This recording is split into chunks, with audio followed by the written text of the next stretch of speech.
Sell in-game items at the best prices in just a couple of clicks. We are the biggest instant sell service for in-game items like Counter-Strike 2, Dota 2, and Rust. Easy selling process and instant withdrawal of funds to the most popular payment methods. More than 140,000 deals and 50,000 active sellers every month. Use promo code HLTV5 and get a 5% bonus on the sale of your skins. Skin Place. Sell items now. When every move counts, your chair shouldn't hold you back. Top esports players are switching to Anthros for unbeatable support and performance that keeps them in the game longer. Designed to support your unique shape and built with medical-grade components, Anthros is setting a new standard for comfort. Check out the Anthros difference today and get ready to fix your sit, because gaming deserves more than just a chair.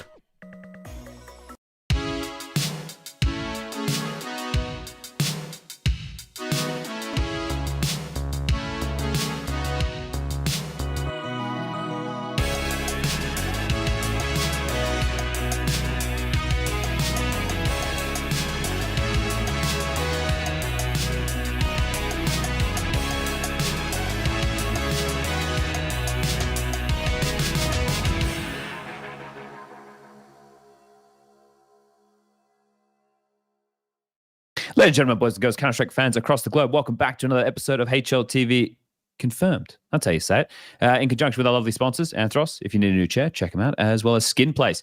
You can buy and sell over on Skin Place. So if you need some new skins, head over there. Now, everybody, I'm going to get this out of the way early. The sickness is rapidly overtaking my body. So if I, get done by the end of this podcast and I'm struggling, you guys are like, this guy seems zoned out. Maybe I am. I came back yesterday from Saudi Arabia, and the flight was really early in the morning. It was like a 5 a.m. flight, something along those lines. So you have to leave for the airport at 2. We went from doing like pretty late finishes into like early morning finish for the Sunday because of the third place decider and the grand final being quite early in the day. So lack of sleep, and now I'm feeling a bit ill. So that's what's been going on with me, guys. How are you going, Prof? You all right? Good. The hair looks, I don't even know. I don't have words for it. It's undescribable almost. It's very anime in a way that like a dude has anime hair, but you can't even imagine what this would look like in real life. There's no, doesn't really look like anything. You just have to accept it, and that's kind of how your hair looks today. Yeah, I've been trying to like floppy it down, or like we've tried and push it back. A little shaggy. Bit of everything going on. Yeah. So yeah, it's got a mind of its own. As like Striker, you're not feeling well either. You're right. Yeah, I just I don't know, had a headache. I had to wake up super early and just never really recovered. Yeah, fair enough. I know how that feels. Some days there are off days, and that's how it's going to be. But we're here on a lovely Tuesday. It's 4 p.m. We're in one of these tiny little pockets of time before we have another Counter-Strike event, gentlemen. It's just it's non-stop at the moment, isn't it? It is. And yeah, I mean, we have another podcast, the Come Here podcast with Note and Harry, and they recorded it last night. And it's like, we don't really have a time to put it out on YouTube because like we have this coming out today and then games tomorrow. So it's kind of rough on them, but it's going to be a good one on Rating 3.0. A lot in detail. I guess that's also what we'll talk about first. Well, we can start there. So I had assumed that their episode would have been released, but I didn't realize you guys are like guardians of the algorithm over there as well. Is that, can't just release it at any time. It needs to be the right time. I mean, you can't really release 2 podcasts in like 2 hours. It's kind of silly, right? That like sacrilege, blasphemy. I mean, it's for the same people, so they'll just see one and they'll just watch one. It's kind of like counterproductive, right? There's a lot of things that go into like YouTube that nothing is really sacred. There's no like written script. It's more like passed on like folklore. You kind of know what's going on, but no one really can tell you this is 100% what it is. I mean, I guess that happens with written script as well.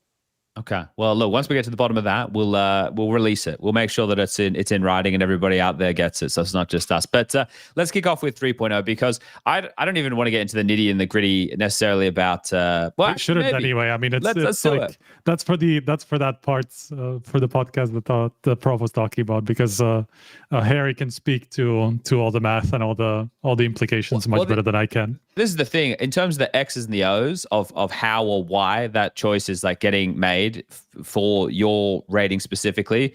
That's a different thing. But I just love the public outcry, like after certain scenarios happen and there's threads and this version of it sucks and people are like, yeah, finally vindication. My favorite player is better or whatever. And which player did you look up first? Tell me, Chad. That's the thing. I didn't. It's not that I holistically trust you, but this actually got me thinking, right? Because what I wanted to do was kind of think about statistics and maybe why people are going off their rockers about things, right? Because what about the changing of the rating is upsetting people so much, right? Like, is it because they're just looking at what their favorite player got as a rating compared to somebody who their favorite player is in competition with? Like if they're like, I mean, that's part of it for sure, but I have a different theory, or not even a theory. It's just more of a observation that I've made, and I've seen people on Twitter say similar things. I think MouZ basically kind of he got it. He got this general sentiment quite right.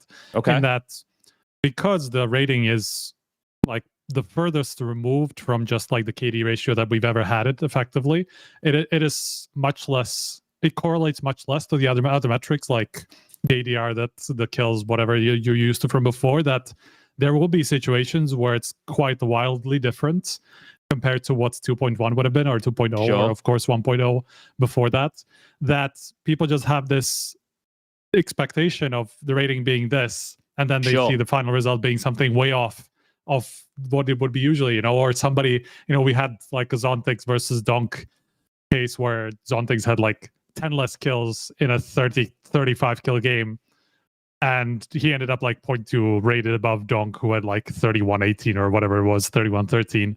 And so people are like looking at these very specific cases, where a couple of big clutches might have swung it a lot of like one way or the other, and the overall kill distribution maybe wasn't so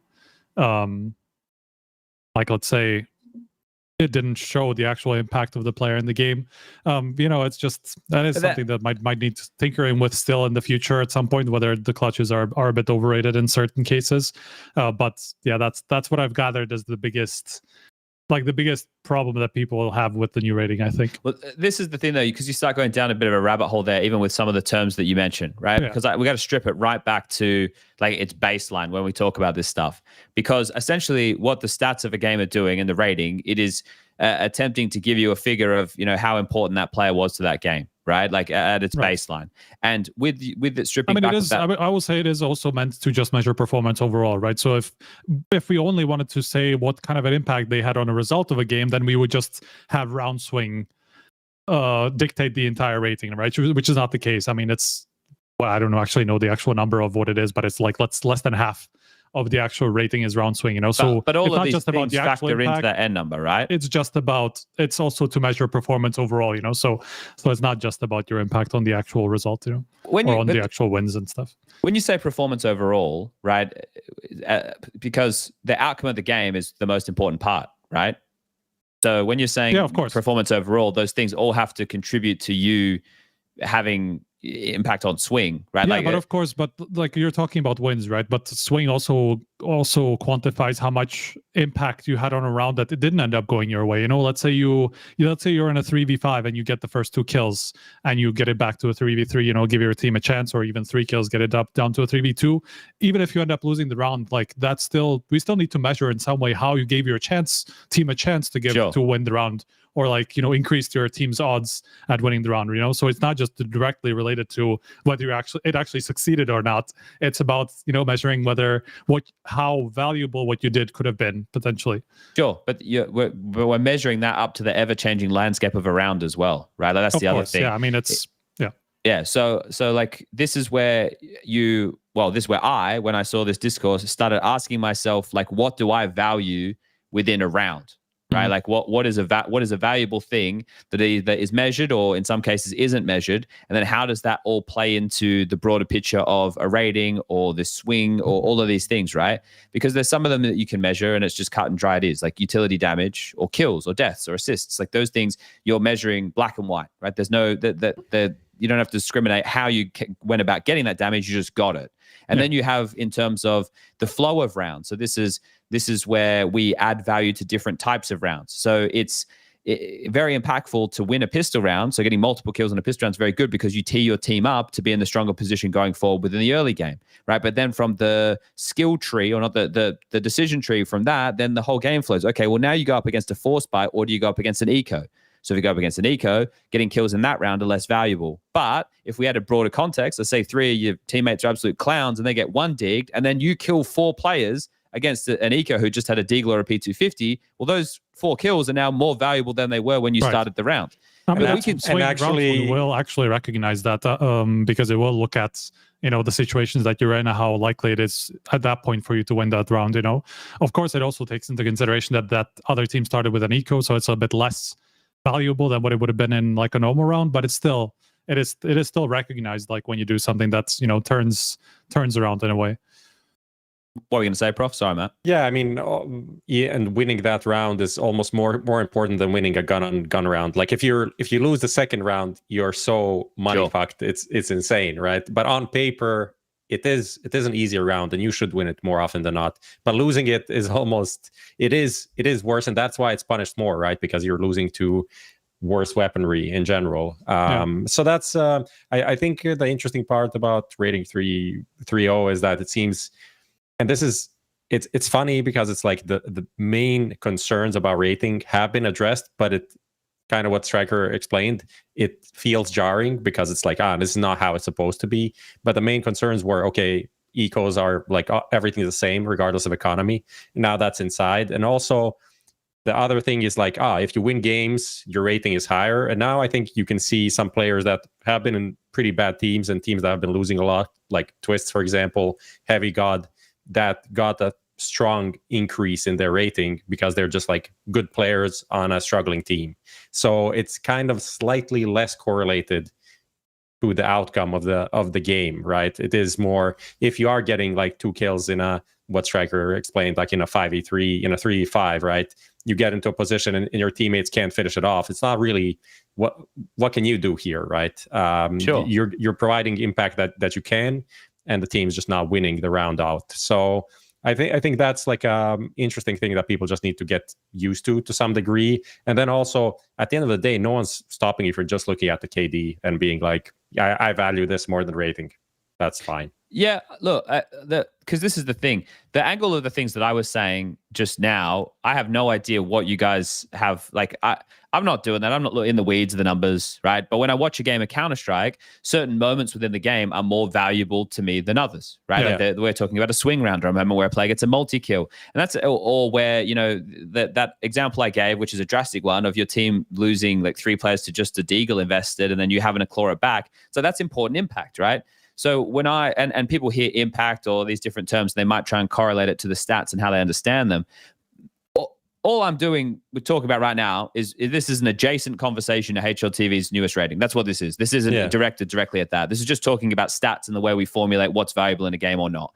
And I'm not saying like this is necessarily like just an eye test conversation, because what I'm saying would be correlated by numbers. There are numbers that would back up what I'm saying I see, right? Yeah.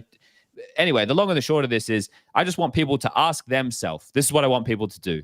I want people to ask themselves what they value in a round or in a match of Counter-Strike, right? And when they're able to think about that, the types of kills, the positions they play, is it a clutch? How hard is the clutch? Did they lose 3 kills on the pistol round and a CT saved armor, so now the second round force has an M4? Is it 2 Famouses because they saved 2 Kevlar? How much tougher of a round is that to win? Map to map dependent. Inferno, is it harder to win a second round force or not? Like, all of these things, think about it from your perspective as someone who watches Counter-Strike, what you value and don't value. And that right there, right? If people have any issues with any numbers, use that to talk about how you feel about the game and a player.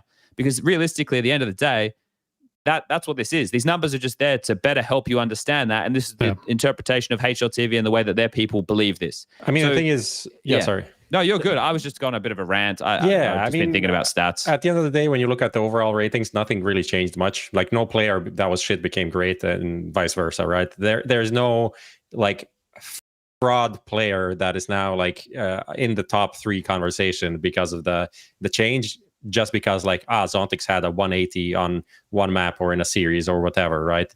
The thing is like a map will always have some crazy outliers. And also if you go back and like think about rating 2.0, there are certainly in a different ways players that you thought did much better than they did and got like a shit rating. Just Chad, what you're explaining now is like, oh yeah, this guy clutched this 1v3 in the pistol, and then he did like in this crucial round had like a double opening, but he ended up like 12-12 or something in the end. And it's like I actually think this guy was the best player on the team, but overall his stats don't look that great, and he ended up with a 115 rating or something. But there's a guy that cleaned up the ecos and whatever, and he had a 1.45 or 1.5 rating for that map. Like it happened in the past as well, just it was in the other way, right? And people are not used to like kind of the mid supportive player having like a inflated quotation mark rating. I think there was I watched when I was watching the Yakindar video from Ash, like he broke down one game when he was like, fuck, Yakindar did amazing. I'm going to look at the stats now. And it was like, he literally ended up 12-12.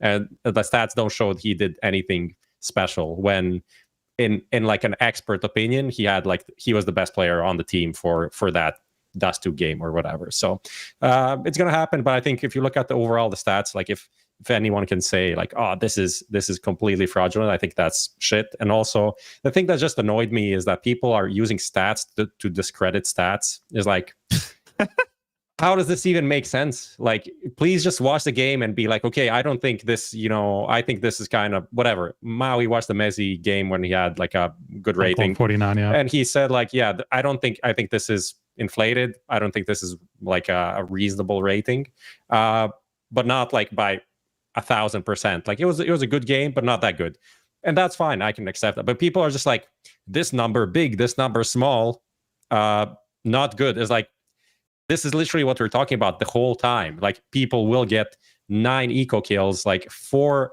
anti-Glock kills, and it's going to make a huge difference on their KD because they got like a quad kill and maybe even whatever, Yeah, but it's also like much more in depth than that you will not notice until you start paying attention a lot to it, which is like a kill in a 5v5 is more useful than a kill in a 5v1.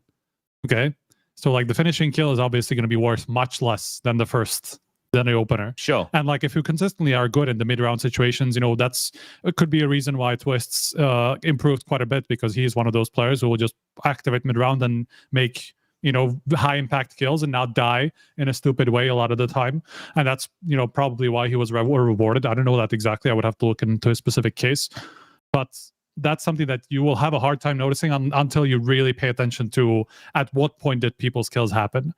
And I mean, it's always going to be difficult to see that over an entire tournament. Even over an entire game, you can have a hard time identifying exactly how many of those kills a player had. Sometimes you will see them off of the screen. Other kills will happen at the same time, on some of these things that you just cannot even follow by the eye test. So I mean, my bigger issue is just people take one map samples at face value. Or I saw someone take half a game sample that was only like 4 rounds. Yeah. And some guy so obviously one team got blown out.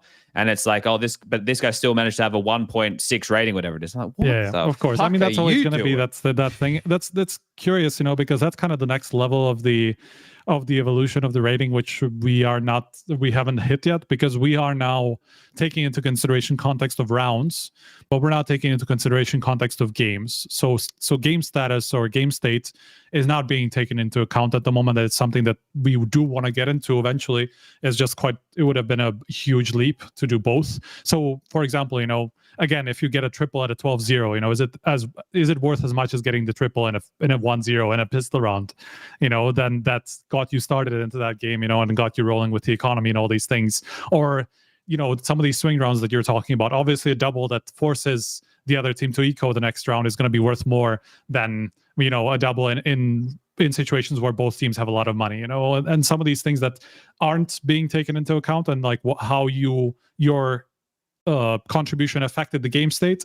That's something that is like the next level, and that is of course something that's there's a gap there. There's a room for improvement.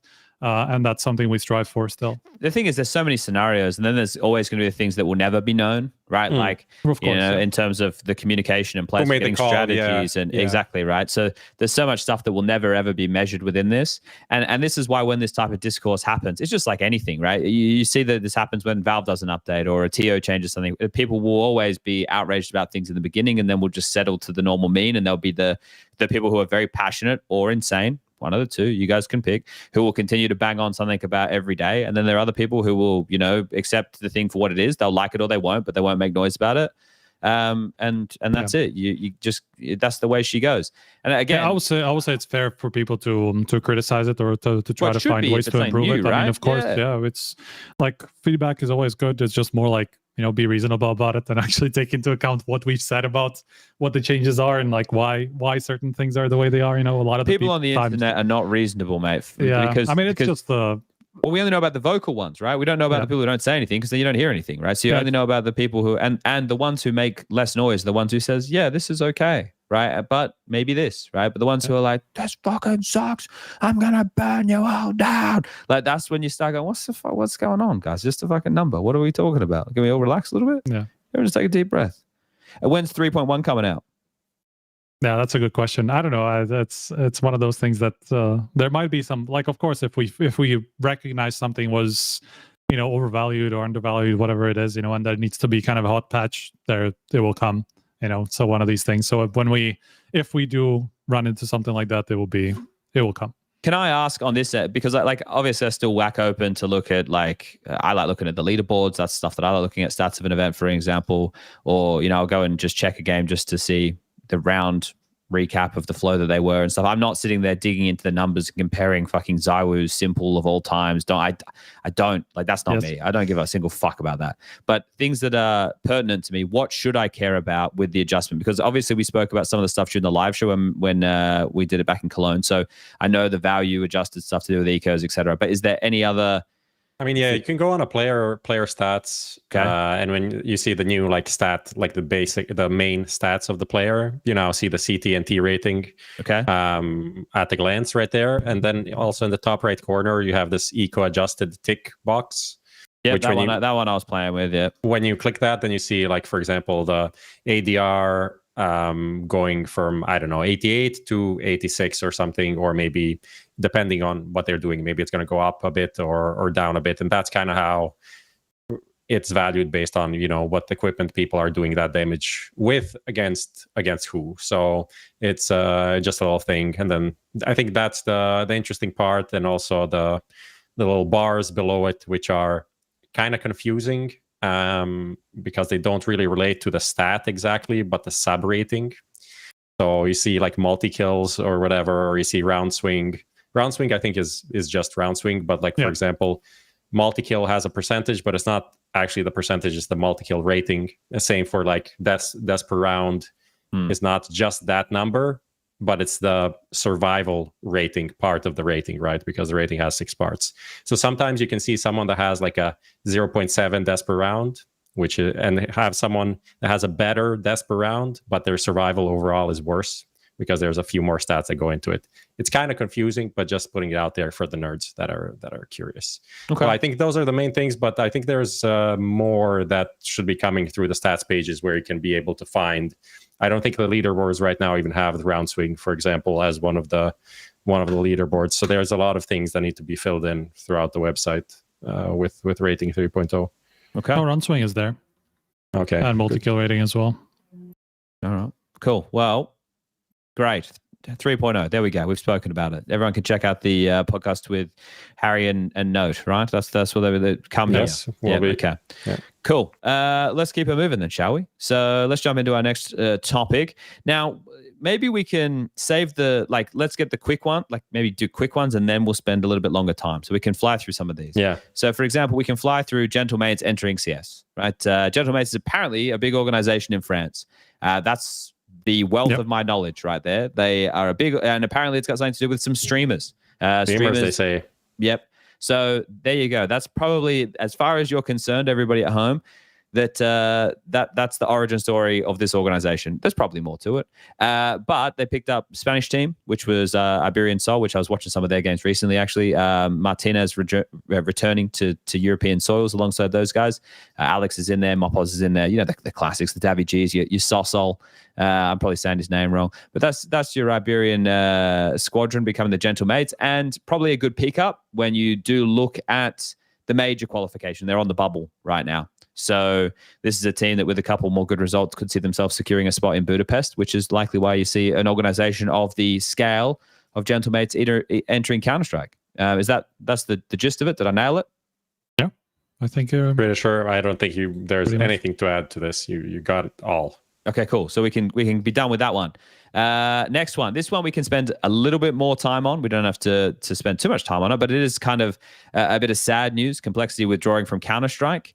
And what is this headline? This headline I also didn't get it. This is your headline. I just copied it. Well, they were having an issue funding their Counter-Strike team, so they made the simplest of solutions. Okay. They dropped their Counter-Strike team. It's not that deep, actually. I was trying to is there like a simple pun here or something? No, Ukrainian. Just they were having issues funding Counter-Strike, so now they no longer have issues funding Counter-Strike. Yeah. I mean, you say it's a simple, but it's not the most common solution. Like, I can't pay. I'm just gonna, close shop.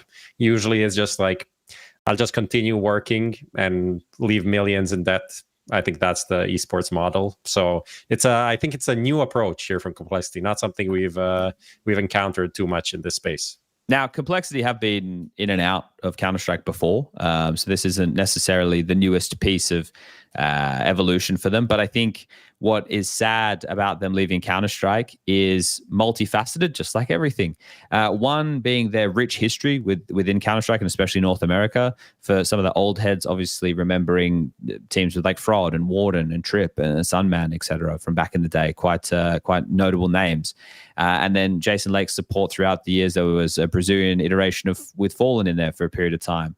Then you can take a look at the more recent Hiko swag. That's true to start off CS:GO, and then you can take a look maybe more recently, or maybe the last chapter before this one that's closed the book was when they were a partner team for Blast and ESL with the Louvre agreement, and this is where the next facet of this is kind of sad. They're one of the bigger casualties, I would imagine, of that partner process closing. Right, they would have had guaranteed money from the likes of ESO and Blast being part of those agreements, and then we also know that they suffered a really big blow when FaZe / Complexity parent companies or whatever it was merged, because the company could only hold on to one team, and of course it was going to be FaZe with the name and the type of players.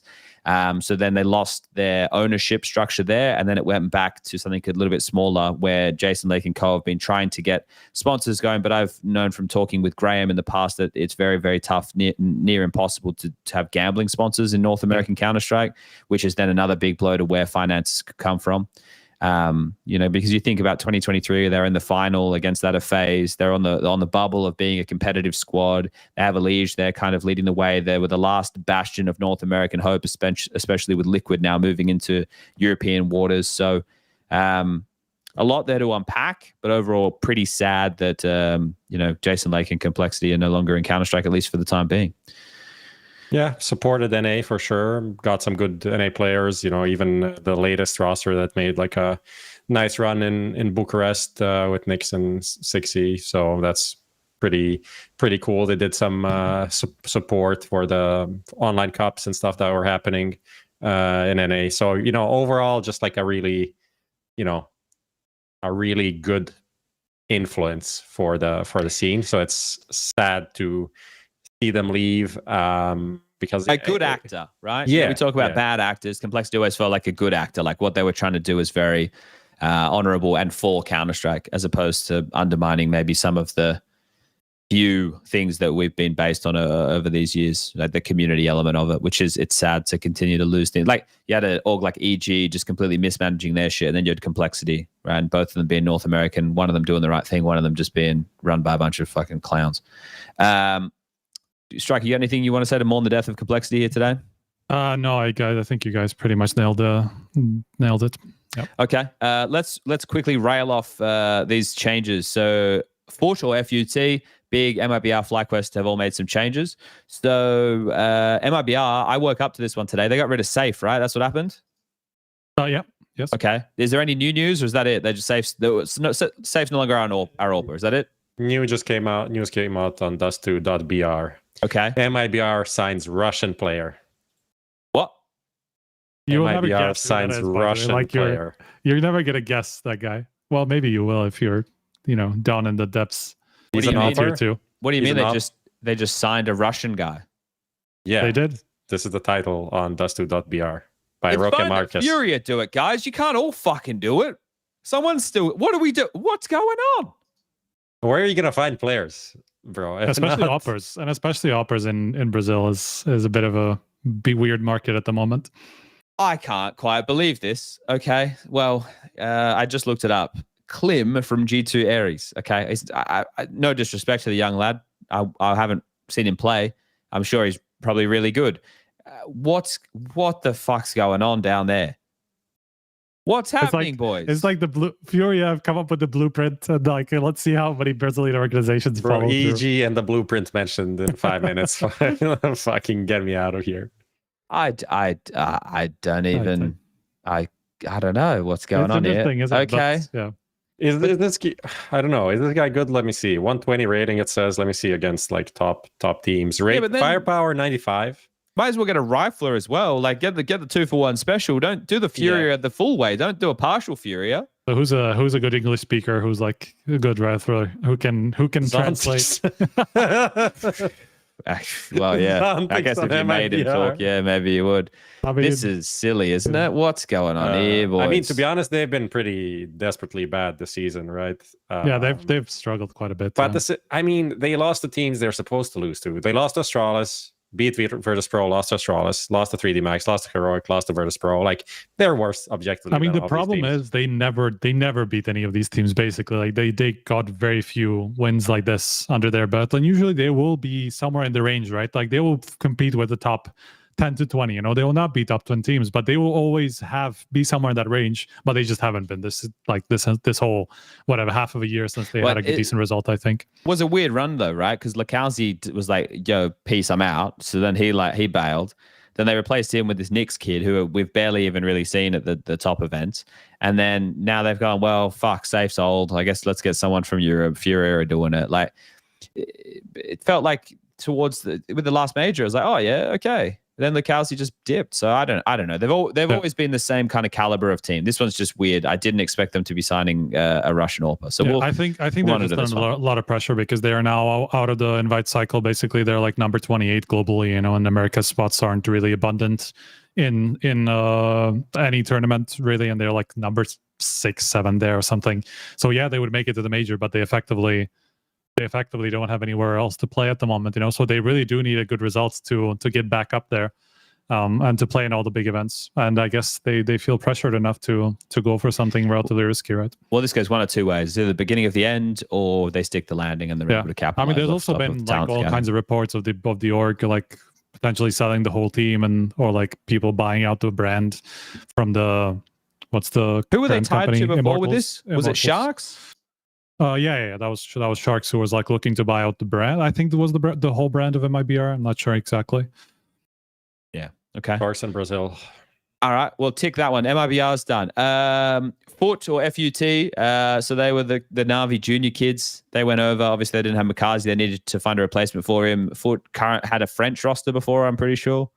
Yeah, Jax. Yeah, it was like guys. The Devo Duvak Jax. Yeah. These guys. And Masuta, yes. And they played with Masuta for a couple of officials when they made the change. And obviously they don't love the way that has been going because Masuta has now been removed and they're trying lauNx. So it feels like they're trying every like journeyman kid at the moment who's shown even like a little lick of promise. It's been like, all right, this guy, he's hit some headshots in a FaZe game one time, gets plugged into a team. So now they're going to try another one of those. They're just Googling like young talents in CS and finding articles from like 2-3 years ago and just being like, yeah, this is the guy. It's like, he's not even that young anymore, but okay, we can. So he's the newest experiment. So we'll see how this goes. I think it's tough, obviously, to replace a player like MongolZ, who is doing pretty well over there on Navi, at least stats-wise. So that one's going to be a tough one. So anyone have anything they want to add to this one, or should I just fucking blast through these? Just blast through. Yeah. All right. We've got Big, who have bought prosus back.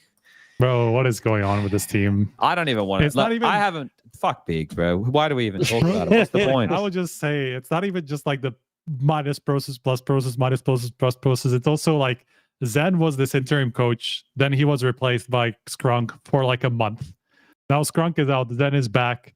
They promoted like the what's his face big academy. IGL is now assistant coach to Zen, and it's like this team cannot decide. Like they cannot stick to one decision. They're like, okay, this Skrunk guy, he's done it in tier 2. He's done it with like some talents. Nope, doesn't work after a month and a half. However badly that could have gone, it's such a mess. Just bring God B at this back at this point. Bring Searson back. Get Next in there. Yeah, get everybody back. It's funny, because this all comes after the whole video where they're like laying all the blame at Searson's feet, and they haven't done anything since. So you're like, well, maybe it wasn't just Searson who was the problem.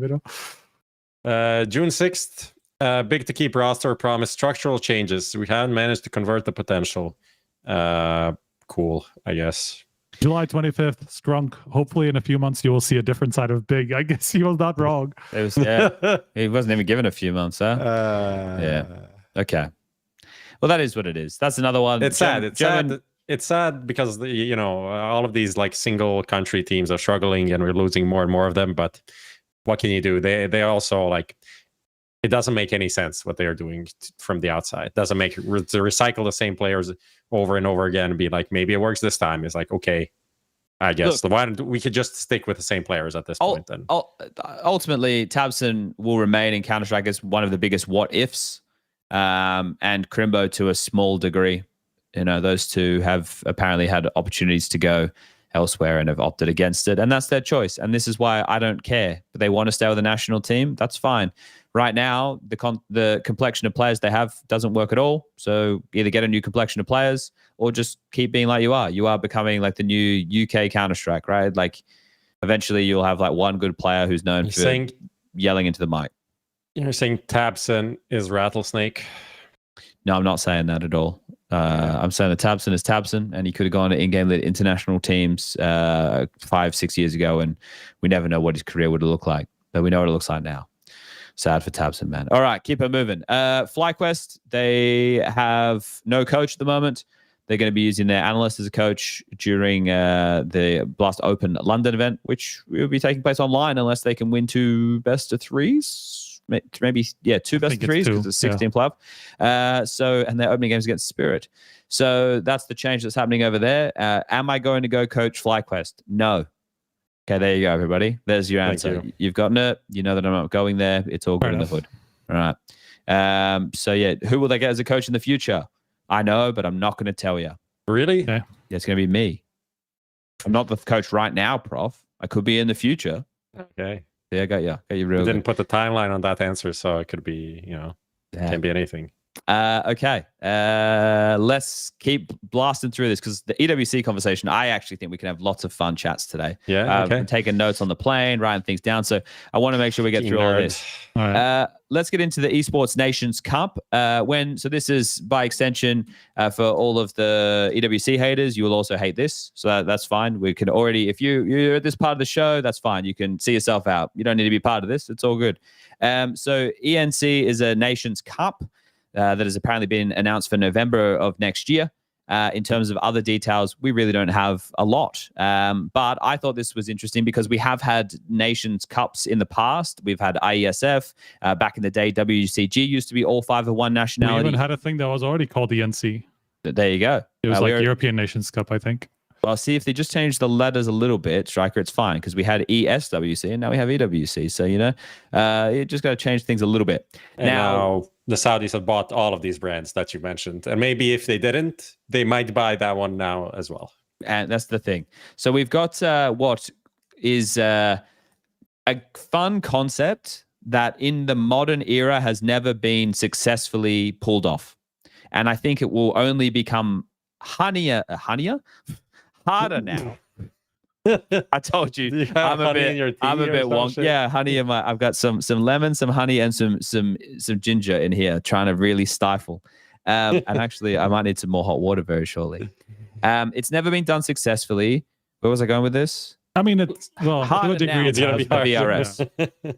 Sorry, harder now because of the VRS. Over to you, Striker. Yeah, I think you didn't even have to mention the haters of the EWC, because I think people, if this comes to Counter-Strike, which is also not a guarantee, people hate it anyway because I think it will suck, just as all the previous attempts at something of a similar nature have sucked. Effectively, I don't see first of all, there's no way this will be a VRS ranked tournament. It has to be unranked it just event. Cannot be. Yep. It just cannot be a ranked event.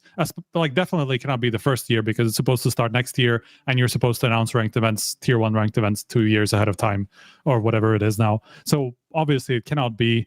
Second of all, there's the limit of you can only host maximum 100,000 in a single unranked tournament. So even the prize pool, maybe they're going to get an exception for this type of thing because it's a very special occasion. So maybe Valve will see this as a something that is worth an exception for that. But why does it need an exception?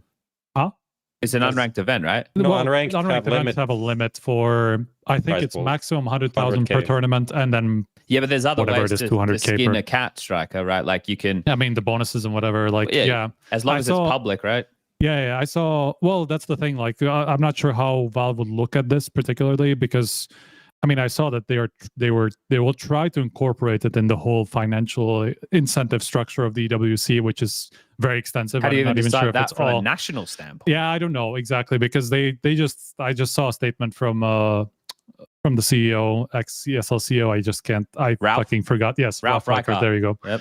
I couldn't remember the name. Who said that they're trying to incorporate it in the whole incentive structure so that the clubs can still kind of benefit from this, so that they are incentivized to send their players to these things, So obviously they have it thought through in some way.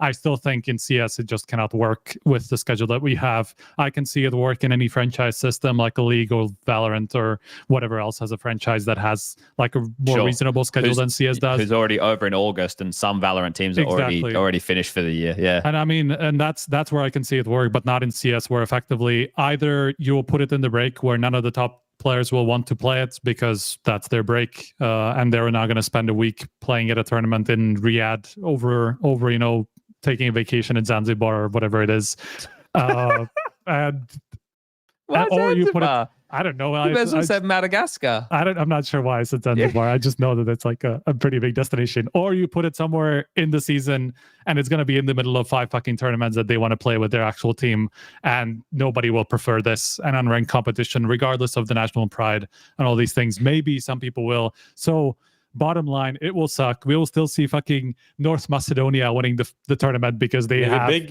four big Astralis that if they don't end up making it to 3 tournaments in a row, will play one of these things because why not? And they will win it, even though they have not.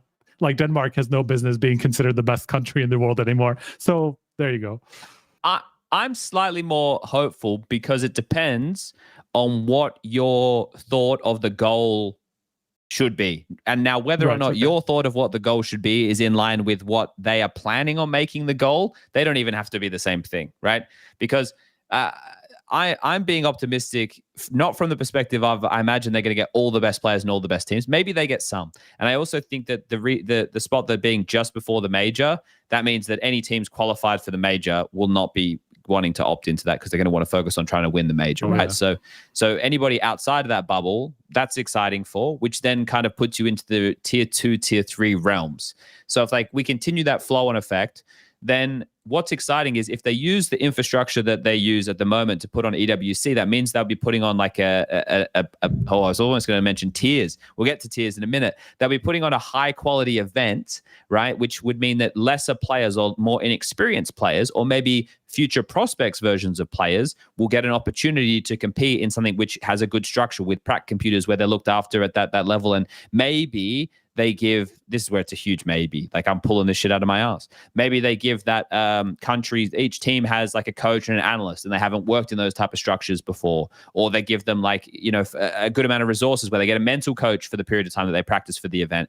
Maybe there's flow-on effects there. And I'm saying maybe because I don't know, but I'm just trying to be optimistic because it would be fun to have a World Cup. It's always fun when we get to sit here and go, oh, build the best Russian team or the best Brazilian team or the best this or the best that. Yeah, but that's always a fun exercise. You always want the best teams, best players to be there, and that's just not going to happen. That's why I'm saying, like, it's always going to be these C, D tier of the actual good countries, you know, like, you know, let's say Russia or I'm actually struggling to come up with a different one because at the moment it's kind of dominated. Just think about it for some like Aussies, right? For example, like unless you're FlyQuest, you never get that opportunity or extremely rarely get that opportunity. Yeah. And sometimes the events that you go to, they're like in the middle of Southeast Asia and it's essentially in a LAN cafe and things maybe aren't as above board or as good as they should be. And I just think that this experience might offer some good stuff to another generation if they do go that route. If they don't, well, like Striker said, they're not going to get the best players, and it's just going to be a bit of a nothing burger. I think it just will be regardless, honestly, regardless of the incentives. I think the players will always want to prefer anything that's actually a real competition. Well, everybody wants to win the major, right? That's it, you know? So that's the focus.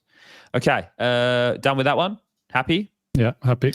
Okay, let's get into EliGE being replaced by Jacob. There should be one extra B on his name, right?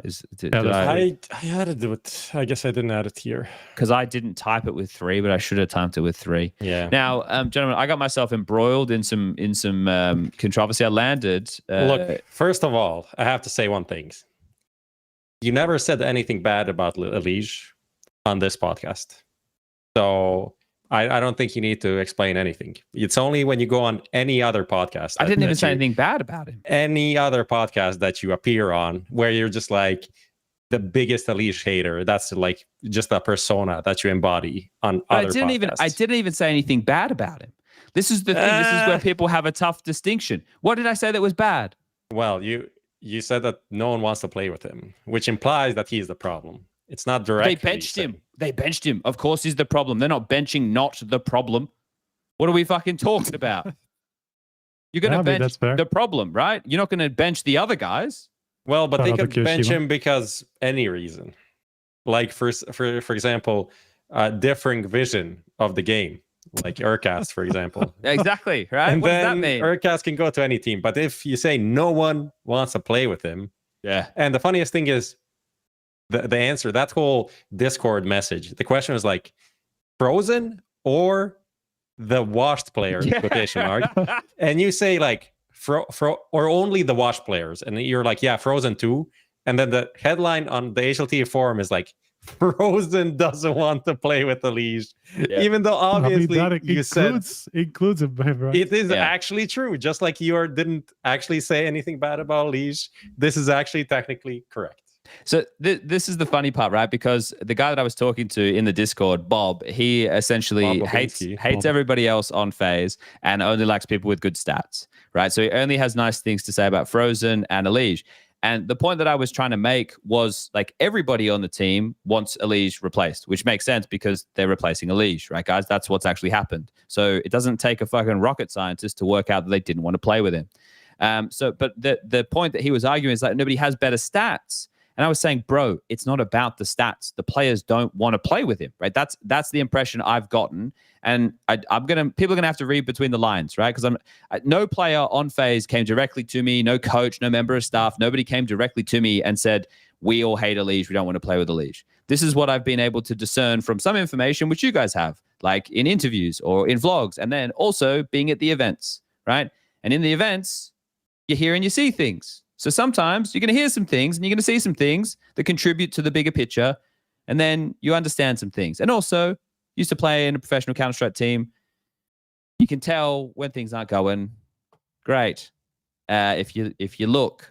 So the whole thing, and I shouldn't, this is where I shouldn't have said anything because I was getting frustrated at Bob because he just kept calling everybody else shit on the team. Now, whether or not they are shit or not, that's up to you. You guys can all make your own opinion on that. They are the team, and they made the decision. So we shouldn't think, oh, he has better stat. This should not be the case. We should think, team make choice. Why team make choice? That's what we should do, right? And then if we go, we don't agree with choice team make, that's fine. That's fine too. But let's think about why they made said choice. Let's try and do that. That's easy. Let's try and think about why they made the choice. And at no point did I say that Frozen was the reason that EliGE got replaced. That was never said, not in any context. I was just saying that Frozen, as well as the rest of the team, they want to play with EliGE. Cool. There you go. Did I get to the bottom of that? Is that fair? Is that a fair surmise of everything? Someone just clipped this and just cut out the part in the middle, so it just sounds like you said Frozen didn't want to play with EliGE. I did ban the guy from the Discord who intentionally wrote up a full inflammatory tweet saying that I said a certain thing and misrepresenting the content. That guy's banned, right? And then I've left the Discord, and I will no longer be having any discourse with any fucking people about anything anymore. We're stuck. I want to ask you about the clanker that people have been reporting lack of working, I would say. But I don't since know, you left the Discord, I guess you are not on clanker support. I leave that stuff up to Jason. I don't know. It's done now. It's done. Like when I landed and I saw that, I was like, man, I'm just trying to tell people it's not all about the stats, man. Like, honestly, if you look at EliGE and you look at his output, and then you look at FaZe's overall results, if you're an EliGE fan, you'd say one or two things. Say he has good numbers, which he does. And then the next thing you'd say is he's better off not being in FaZe. That's exactly that's the point, right? Let's just put him somewhere where this is gonna lead to something, because it doesn't really matter who's right or wrong. It's not working out. So let's go our separate ways and find something better. That's the point. That 100%. Is the point. Because you can't, if the rest of the team is unanimous in this, even though we might think Jacob is not better than EliGE and it's not going to be better, let's put that in a pocket. This led nowhere. His impact was not converted into wins at all. And at the end of the day, he also moved to fucking Europe to win tournaments. Yeah. And he's stuck at practically the same place, I feel like, where he was in complexity last year. It doesn't seem like he's any closer to winning trophies in now that he's in FaZe. So I think if we want to focus on the EliGE side, realistically, he's one of the players that obviously has some baggage after Chad went out and said he is toxic. I think this is what you said. He has some baggage, but there's plenty of teams that need to just accept that and work with it, because his raw potential and his raw skill is so high that he will, for certain teams, make a huge difference. So, and there's a lot of teams I think that just need that kind of an element right now, and it's just about going in that with Name them. What teams do you think he would go to? I have one in my mind, but let's go on. Already, obviously, NAVI has been going around for a long time. I think role-wise can be a bit tricky, but that's also, that would be up to Blade to see if he thinks that could work. And that would be for Ima in my case. I think he's been struggling a lot, especially initially in Cologne good, but after that, since this role change, it hasn't been really working out with him. I think MongolZ has been pretty okay. So you kind of don't want to let him go, but at the same time, maybe it's a part of a bigger shift, and MongolZ was free anyway, so you could probably just figure something out. I think that's one option. I think, funnily enough, I think Astralis is an option if they want to go international. Whoa. I think the problem is that from left field, isn't it? I think they're just kind of, I don't know what the org situation is like, but I think that's kind of the player that they need, realistically. I don't think they have a true star player on that roster. So that's one. That's fair. Well, they're going to qualify for the major, aren't they? So yeah. But I think guaranteed. Give them at least a major as being Danish. It's been a while. Let them have another go. Those are two. What about Heroic? That's kind of low, honestly, for me. What about BCgame? Neither of you would have been thinking about MOUZ. MOUZ needs something, but you can't have Exertion and EliGE. Would you replace Exertion? That was my point. Yeah. Okay. That's a big one. I can justify this one, Prof, and here's the reason I can: because the team chose to go with Exertion over Shui, right? And I know that seems like a weird framing, but Exertion plays positions where he calls the openers, and that's been he acknowledges that. And I'm not saying that Brolin doesn't call things. Brolin definitely does. But when you have players like Exertion and Torji, we've spoken about this to fucking ad nauseum. So I hate the fact that I'm having to do this again. That means they're getting to play a way that Exertion is comfortable with, at least in a lot of these scenarios, unless Cyclone and co have a different game plan for it. EliGE would be that type of player as well. I think he would either need the rounds to be set up for him to flourish the most, or the structure would be needed there to help try and feed him. So because they haven't gone with a quote unquote like strong in-game leader, like when you think of a karrigan, right, or a Snappy, for example, who need them, you know, they say jump, you say how high type scenario, then maybe it could be an interesting fit having EliGE in the MOUZ jersey. But that would be a huge change, because less than 8 months ago, they decided to go with Exertion over Shui, right? Like that choice when presented to them at the time was let's go with Exertion because we think he offers what we want. So that's why I think that maybe MOUZ is a no-go.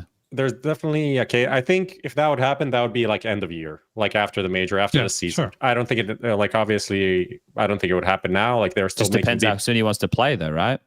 Yeah, it depends on what's gonna come on his table, because there will be offers like you said, like heroic and stuff like that. But I don't know. I would probably wait it out a bit more in his case than go with a team like that, because I don't think heroic is or will be a title contender anytime soon.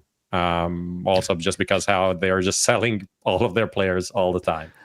So new headline: Sponge said Exertion kicked Shui. I want to say like Exertion hasn't been he's been worse than last year, that's for sure. Just looked at the stats, and it's I know the reason also, this team has no aura though, Prof. Like they're looked at as a team of bedwetters, bro. That's the problem. Rating 3.0 nerfed him a bit. He's on 106 for the year, but last year he was 111. Yeah. So that's a significant drop off for a player that's like in star roles. 106 in his roles is not good, realistically. It's not good. And it's not like he fucking sucks, but like if MOUZ want to win titles, it's kind of what Nico said about EliGE. If FaZe want to win, EliGE needs to do better. And same thing in this case. Yeah. What about so enough with the EliGE stuff. We'll see what happens with him. I'm sure he'll get offers. Do you have a good team for EliGE to go to? Yeah. No, in my wildest imagination, I want him to go to BCgame, and I want the Madhouse to really start fucking whirring into action. But in terms of like a realistic place for him to go at the moment, you know, that's why I am at the heroics of the world, right? Mm-hmm. That's why, you know, that's where you, like if Kaspersky wasn't on NIP, you know, I could say, oh, maybe over there. Yeah. Actually, you know, NIP, they might be lower than you think, but what about like EliGE for you jerks? I mean, it would be with Kaspersky, it would be a struggle, I think, to make it work. Well, no, but he's not in. It's not all the spots. Like I'm pretty sure Kaspersky was playing like the door guy on Nuke, for example. Like you'd want EliGE as one of the outside control guys, which I think UJerks was doing. Yeah, so, sure. But I think they had them play Ram. I don't know, but it still would be. I mean, EliGE has basically played all the same spots forever now, and it's kind of difficult for to see him, like, you know, take some space away.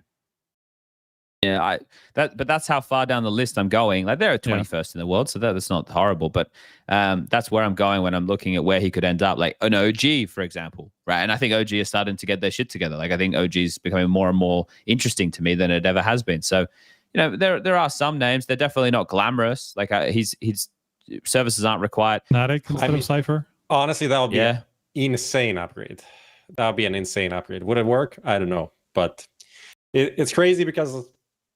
I also think Blame F is probably the most underrated player in the world right now. I think he's probably the most underrated player. I'm not laughing at that comment. I'm laughing at the Twitch comments. Oh, what are they putting you through? EliGE to OG. Sponge really hates him. Wow. Sponge says EliGE shouldn't go to a tier 1 team and should go to NIP or BCgame. Yeah. Guys, there's gonna be a lot of. I mean, somebody should just put all these together, you know, like these out of context Sponge quotes. Oh man, oh dear. I wonder, but I do think that it's interesting that FaZe went with Jacob, because stylistically they're very similar players with EliGE. It's not like they play all the same positions, and Jacob is, well, if anything, Jacob is even more of a space taker than EliGE was. But still, there's a lot of there's a lot of overlap, obviously, but it's curious that they've gone with somebody that aggressive, considering how much of an adjustment Rain has had to make. But I would imagine it's because Rain's actually doing, like, I don't know how much flack, why Rain is getting this much flack. And because Bobinski hates him, bro. That's it. People are calling for Rain's head left and has right. all the influence. When he controls the media. He's actually been the one who's like made this adjustment somewhat work, like on paper at least, if anything. Like his statistical, like look at his last 2 months since he's had to make a lot of these adjustments to take a lot of the bitch spots, and he's doing well for those spots. He's doing very well. So it's not like there's no world where Rain is the problem on this team. So it's like maybe Careful that's the thinking where they just want to replace EliGE 1-to-1 and they think that this system can actually work. And they would just put Jacob in all the EliGE spots, maybe give Rain a couple of like 1 or 2 mob of the space taker spots back, or like CT side, they'll keep him on yard or whatever it is going to be, Look, so I think I've tried to think about this FaZe situation from multiple angles, right? Because why is Rain on a 112 rating for the last 3 months? That's what I'm ridiculous. Saying. Like people are just completely disregarding that Rain has made this work. Stop. Rain 2 MOUZ sports, for example. Aura plus. Yeah, huge plus. And he's experience, so he can change their diapers on stage. Yeah. The FaZe Rain gets stage bosses diapers on stage. The FaZe thing, like, because I sat there and I thought about it, right? And they obviously have to at some point find a direction that they want to go, right? If you think about it from like a management perspective of FaZe, where do you want this team to go? And I don't mean in the next 6 months, not even the next 12 months, but where do you slowly want to start making steps for, and who are you going to give the keys? Are the keys going to be by the management itself, like Eddie and stuff? Are they the ones who are going to look for decisions where they're going to go, okay, we're going to go in this direction? Are they going to go, okay, well, we think that Neo is going to be a long-term coach? Are they going, okay, we think karrigan's going to retire in the next year and a half, so let's have him as the coach once he decides to retire, and maybe between now and then we can replace a couple of our legacy pieces. We run with Frozen. If Jacob works good, then we find an upgrade for Brokey or Rain, then we upgrade one of them, then karrigan eventually goes to fucking coaching. And then now somebody steps in, like, Kickson at that point, he'll be kicked from Falcons because Nico will be in gaming leading there. We can grab him, right? Like, what is the thoughts? Or is it, all right, well, we're just going to play in the next 6 months, and EliGE wasn't working within this team. We didn't get along. We didn't see the game in the same way. Let's bring in someone who plays similar roles. Any issues we have, especially in positions that require experience in comms, we'll just put Rain back into, and then Jacob becomes a really good soldier for karrigan, and we'll do whatever karrigan says, right? And it's got to be something like they have to make those choices, right? They have to decide where they're going. It's either short-term thinking, it's long-term thinking, and both could go down different avenues. But it's clear they just wanted a fresh piece, like you're saying, because they're using the same system as they had before Simple fucking stood in. So just one of those things, guys. I don't think you're going to see FaZe at the top of Counter-Strike for a little while.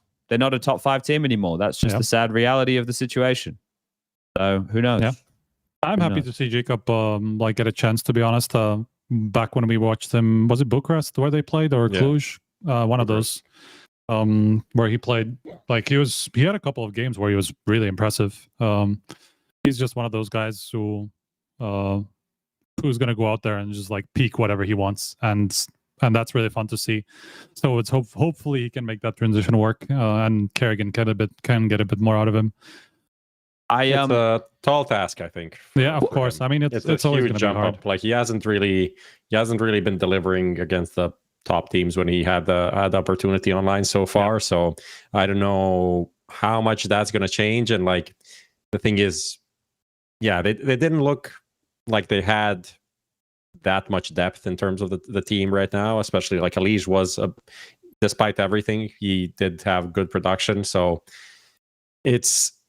if this guy is just like a serviceable, aggressive player, I don't think that's going to be enough to do anything. Kind of like I didn't really believe in this Brokey being brought back thing. That's going to change anything. So it feels like they're really floating on a little raft in the middle of the ocean, just waiting for like to hit something. But this is why, from the X's and O's perspective, the stats cells win, right? Because from an X's and O's perspective, they're right. It's like they don't have enough output. Why would they get rid of statistically one of, if not their best player? So then that's why you can understand the outrage over the EliGE benching. But obviously the team, this is why it's like, guys, even with the stuff that I said, it shouldn't be hard for you to read between the lines, right? Like if you can think about what type of choices the manager would be making, why would they make this change? If normally changes are made when someone is statistically their worst player or one of their worst players. Yeah. And that's not the case in this one, right? So there's obviously a change that they want to bring to the overall atmosphere of the team. And if people have eyes and watch the vlogs and stuff that FaZe put out, you can see that things haven't been going very well. So it's like, and people are still saying I'm hating because of the boldness. Guys, I'm bold.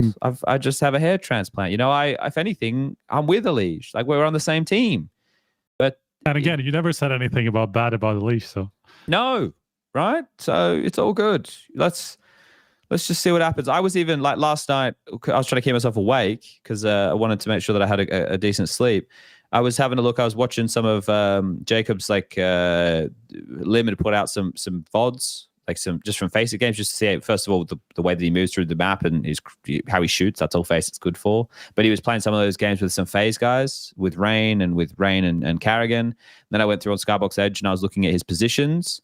Overpass is a map that he hasn't played a lot of. He doesn't have a lot. I've only looked at 2025. I didn't go back any further. I think it's just we're looking at the most relevant stats. I don't care if he had a good performance in 2023. It doesn't matter to today.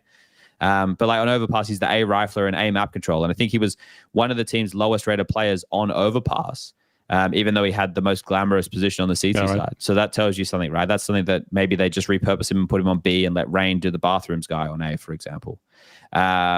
But they had very few officials. So it's like, okay, well, if they only had 4 officials on it, then how much can you really take away from those games? Yeah, I mean, you could have had like one shit half, and that could have brought him down as well. Who knows?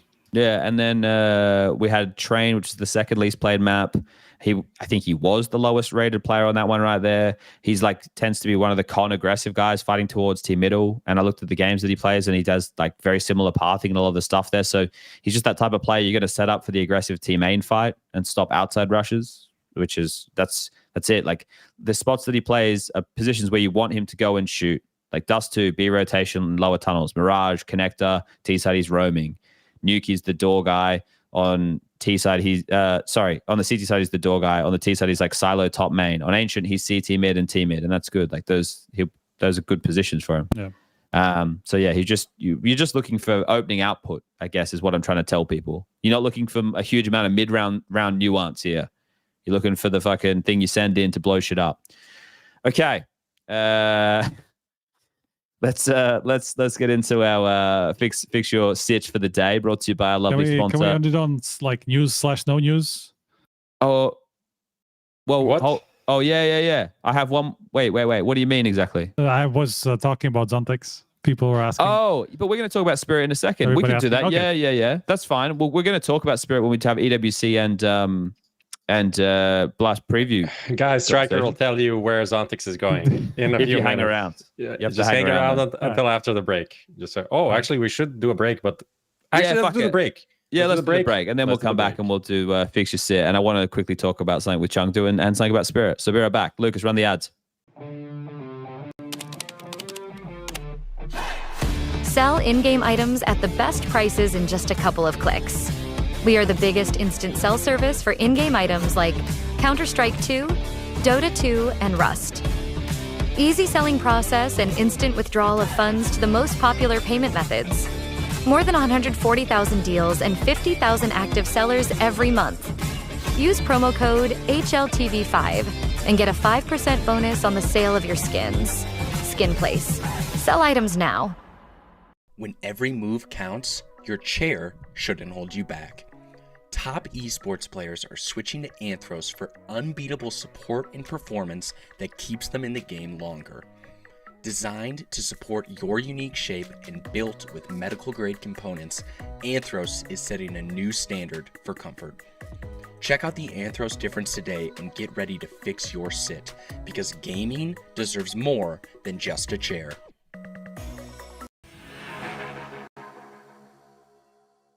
Hello. All right, we're back from the break, and we're going to keep things rolling. Quick few other little topics I just want to touch on before we move into the sponsor bit and Strikers news. Let me just quickly write this into the bar. I want to talk about IEM Chengdu's teams. And the reason that I want to do that is like we normally wait until much closer. This event isn't until early November. But the reason it's important to bring this one up now, and if Lucas can bring us in with the teams in attendance, I want to kind of bring everybody up to speed with what the choices of teams will have to be. Because earlier in the year, people might remember there was a bit of a travel issue where there was, I think it was Dallas into Austin or Astana, Austin, bloody hell, I was thinking about that, into Dallas, and it was going to cause a couple of travel issues, especially for teams that went deep into the tournament, right? They were unable to be able to travel from point A to point B, or they were, but it meant they were going to arrive halfway through the first day of play or whatever it would be. Now, that all ended up being fine. However, what I want to point out that this time round, that is an unlikely case. And I want to say probably impossible. I haven't even looked up the flights. But IEM Chengdu announced the teams today, and those teams who are attending, and I'll start at the bottom and work our way up. This is a prediction, by the way. We didn't fill it out, so go by the tweet. It's a prediction. You didn't. I think the coverage guys haven't like confirmed these invites because there's like Game Legion and there is a tweet. I'll Aurora, find the tweet then. Who didn't say yes. So this is okay. Hold up, that's fine. I didn't even cross-reference, so it's all good. I've got the. You can bring this up here, Lucas. You can bring this up. Sorry, mate. So the teams who are in attendance for the event, as you just heard from Striker, 2 teams that skipped at Game Legion and Aurora have decided not to go to Chengdu. But the teams who have, Heroic, VP, Lin Vision, 3D Max, G2, Astralis, FaZe Clan, Team Falcons, NAVI, MOUZ, Tyloo, the Mongols, Pain Gaming, Furia, Spirit, and Vitality. So those are pretty much all the biggest names in Counter-Strike at the moment, other than Game Legion and Aurora. So that's really important. The reason I'm reinforcing that, just for the viewer, is because that's pretty much all the big names who will unlikely be able to attend Bucharest. I said Belgrade. It was meant to be a Serbia event. Now it's a studio event in Bucharest for PGL. Now, the reason that I'm saying it's pretty much impossible is games are played on the Monday, and China is 6 to 8 hours ahead of Romania. And it's like a 12-hour flight. So you would end up getting there a day later than you would need to be there. So I'm pretty sure that there are going to be some teams, well, most of these teams, they're going to have to make a choice, especially the big names who are going to go deep in the tournament. You can't attend both. You physically cannot, unless they've invented teleportation, Prof, and I'm not aware of it. It feels like it's not possible. It doesn't feel. I mean, it is basically not. Even if because top 4 plays on the Sunday, right? And even if you leave the night of the Sunday, you're effectively guaranteed to miss like the first 2 games of Chengdu, even if you have like some direct flight straight from Bucharest to Chengdu, which I'm assuming is pretty unlikely anyway. I'm looking at flights at the moment. It's not looking pretty from Malta. I'm pretty sure it's impossible. Even if it was a direct flight, you would still not make it in time for even the second game or something. I was looking at it, and so you're effectively, as you said, guaranteed to miss at least the first day of play.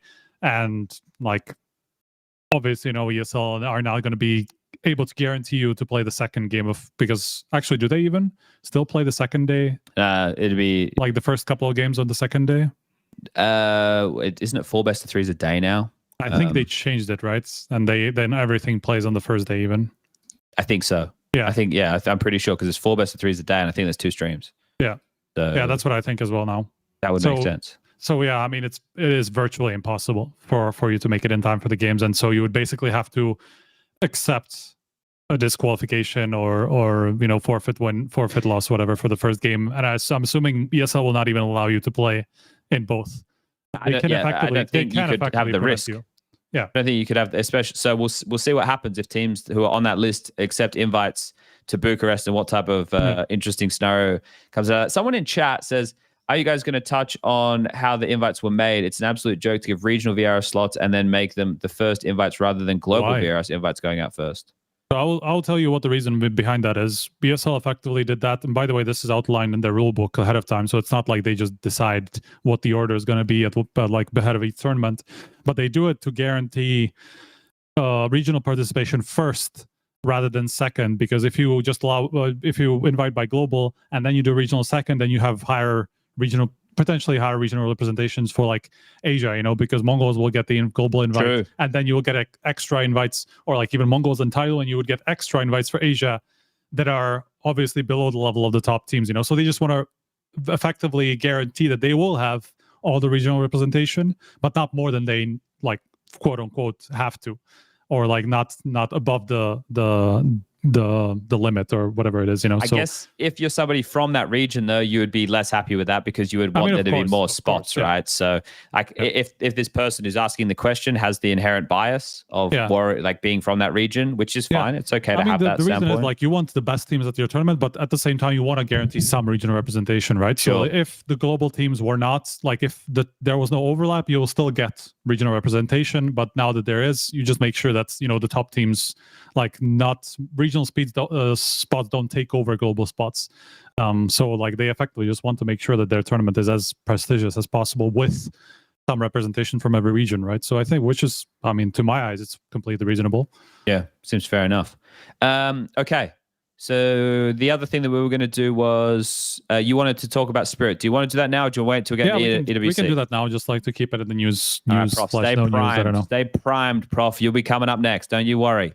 We need your energy. Striker, now you said that you knew which team ZonTx was going to be joining. I did not say that, but okay, let's keep going. You would tell everybody who it's going to be now. Right. Yeah. Last people, of course, similarly to you, I think people took something I said completely out of context, or people just saw some reposts of what I said, and that was just like a snippet or whatever it was. I just said I heard a random rumor about ZonTx's future team from a random place, and that I wasn't ready to say because, I don't want to put things out there that I don't have confirmed. It turned out to be bullshit. I will say it was like somebody told me that he was going to FaZe, and that's like, it is not happening. Let's just say that that's not going on as far as I know, at least. Okay. So that's not happening. I do have some news on the ZonTx front, which is that he will still play London because the plan is for Tenier to come in for after that, effectively, in time for EPL. I would assume it's because they have like a month off after London to prepare for EPL, so I'm guessing they just wanted some more practice rather than bring in Tenier between EWC and London, which is few days. They effectively would have gone in with no practice, so it just makes sense for them to play out the London with ZonTx and then make the change when they actually have some time to prepare.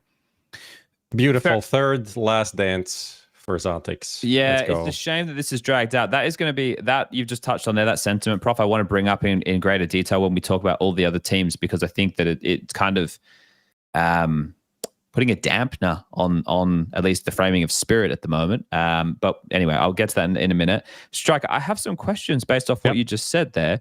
So if they don't use him until EPL, which I believe Spirit would be in stage 2, for the VRS ranking cutoff on October 6th, the roster will be with ZonTx on it as opposed to Tenier, which means ZonTx will get the sticker money. For the major invites, yeah. For the major, ZonTx, get that bag. So ZonTx will get the sticker money in this situation, correct? I think you're right, yes. Unless they end up playing something in the meantime, like one of these open lands or whatever, just to make sure that's... So they need 6 games as a minimum, wouldn't they?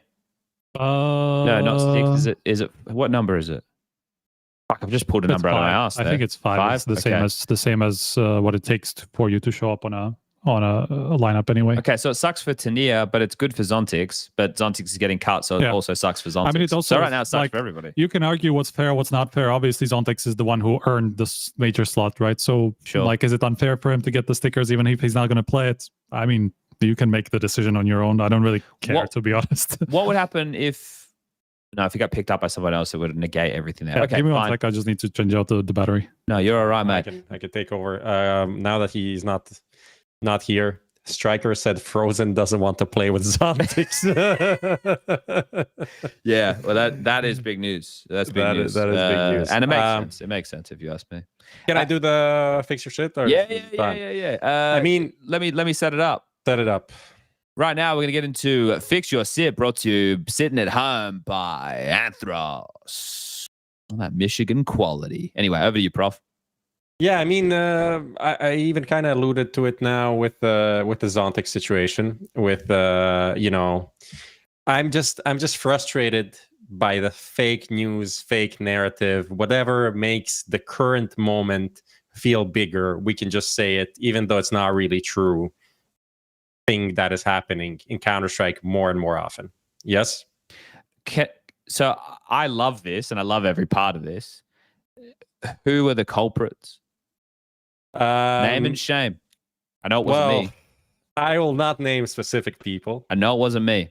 I will not name specific people, but I will say that first of all, at the Zontic situation at Blast, people said it's like his last dance, farewell, whatever. Even though it was reported that he's playing EWC as well, that was like 100%. And now, unfortunately, it seems like he's going to play another tournament, so that's not true. But it is what it is. You can't really control that. But then in this Mongol situation, it's not the first time for this happening as well. First of all, people, I don't know, this is the problem. Why did people grab onto this term S tier for the Mongols win at the EWC? Because the tier lists. I really struggle to understand, because there's so many words and ways you can describe this victory that doesn't need to include this term, which is specifically used. The only place where you can find which tournament. If you tell me like, they won their first S tier tournament, so I can be like, okay, so what other S tier tournaments are they? Who other, like, you need to go to Wikipedia. That's the only place that has a full list of S tier tournaments for all teams and you know, historically. So you're inherently referring to this, but it's not true, because like Wikipedia, for whatever reason, decided that Yala Compass 2024 was an S tier tournament. I don't agree with this, but it's their decision, and this is the term that they use. So you're opting into the term that they use and their ranking system and their tiers, but then you're just ignoring one of them. So how does that make it? So then you can do it at any point for any tournament, because you provisionally decide this is not a S tier tournament. So ultimately, you can say, in my opinion, their first S tier tournament that they won, their first true S tier tournament. These are all things, if you say that, I'll say, yeah, that makes sense. I agree with this. It is, you can say this. But if you just say their first S tier tournament, and this has been reported across different websites, including one of the Dust 2 sites as well, just wrote it, first S tier tournament. Why? It's not true. It's simply put, not true. And this has also happened with Mongols before, when they're like, first team from the Asia region to reach semifinals of a major. Yeah. Technically, not true either, because we had both counts. We had on Renegades, both possible counts, and Renegades are from the region of Asia. Everybody, yes, they play the Asian minor. Okay, they're not technically geographically in Asia, but then if you want to do geographically from Asia, then you have Gambit, who won the major. Yeah, who are from majority from Kazakhstan. So either way, you pick one of these definitions, it's not going to be true, right? So we're just like making this. Why do we need to say this? Why can't we just say their biggest tournament they ever won, their first $1 million tournament, their first you can say whatever you want. You don't need to clutch onto this terminology that is just not true. And it just pisses the shit out of me. And I had to block like 10 people in my replies, of course, on Twitter after putting this out. That's it. We just don't need to do it.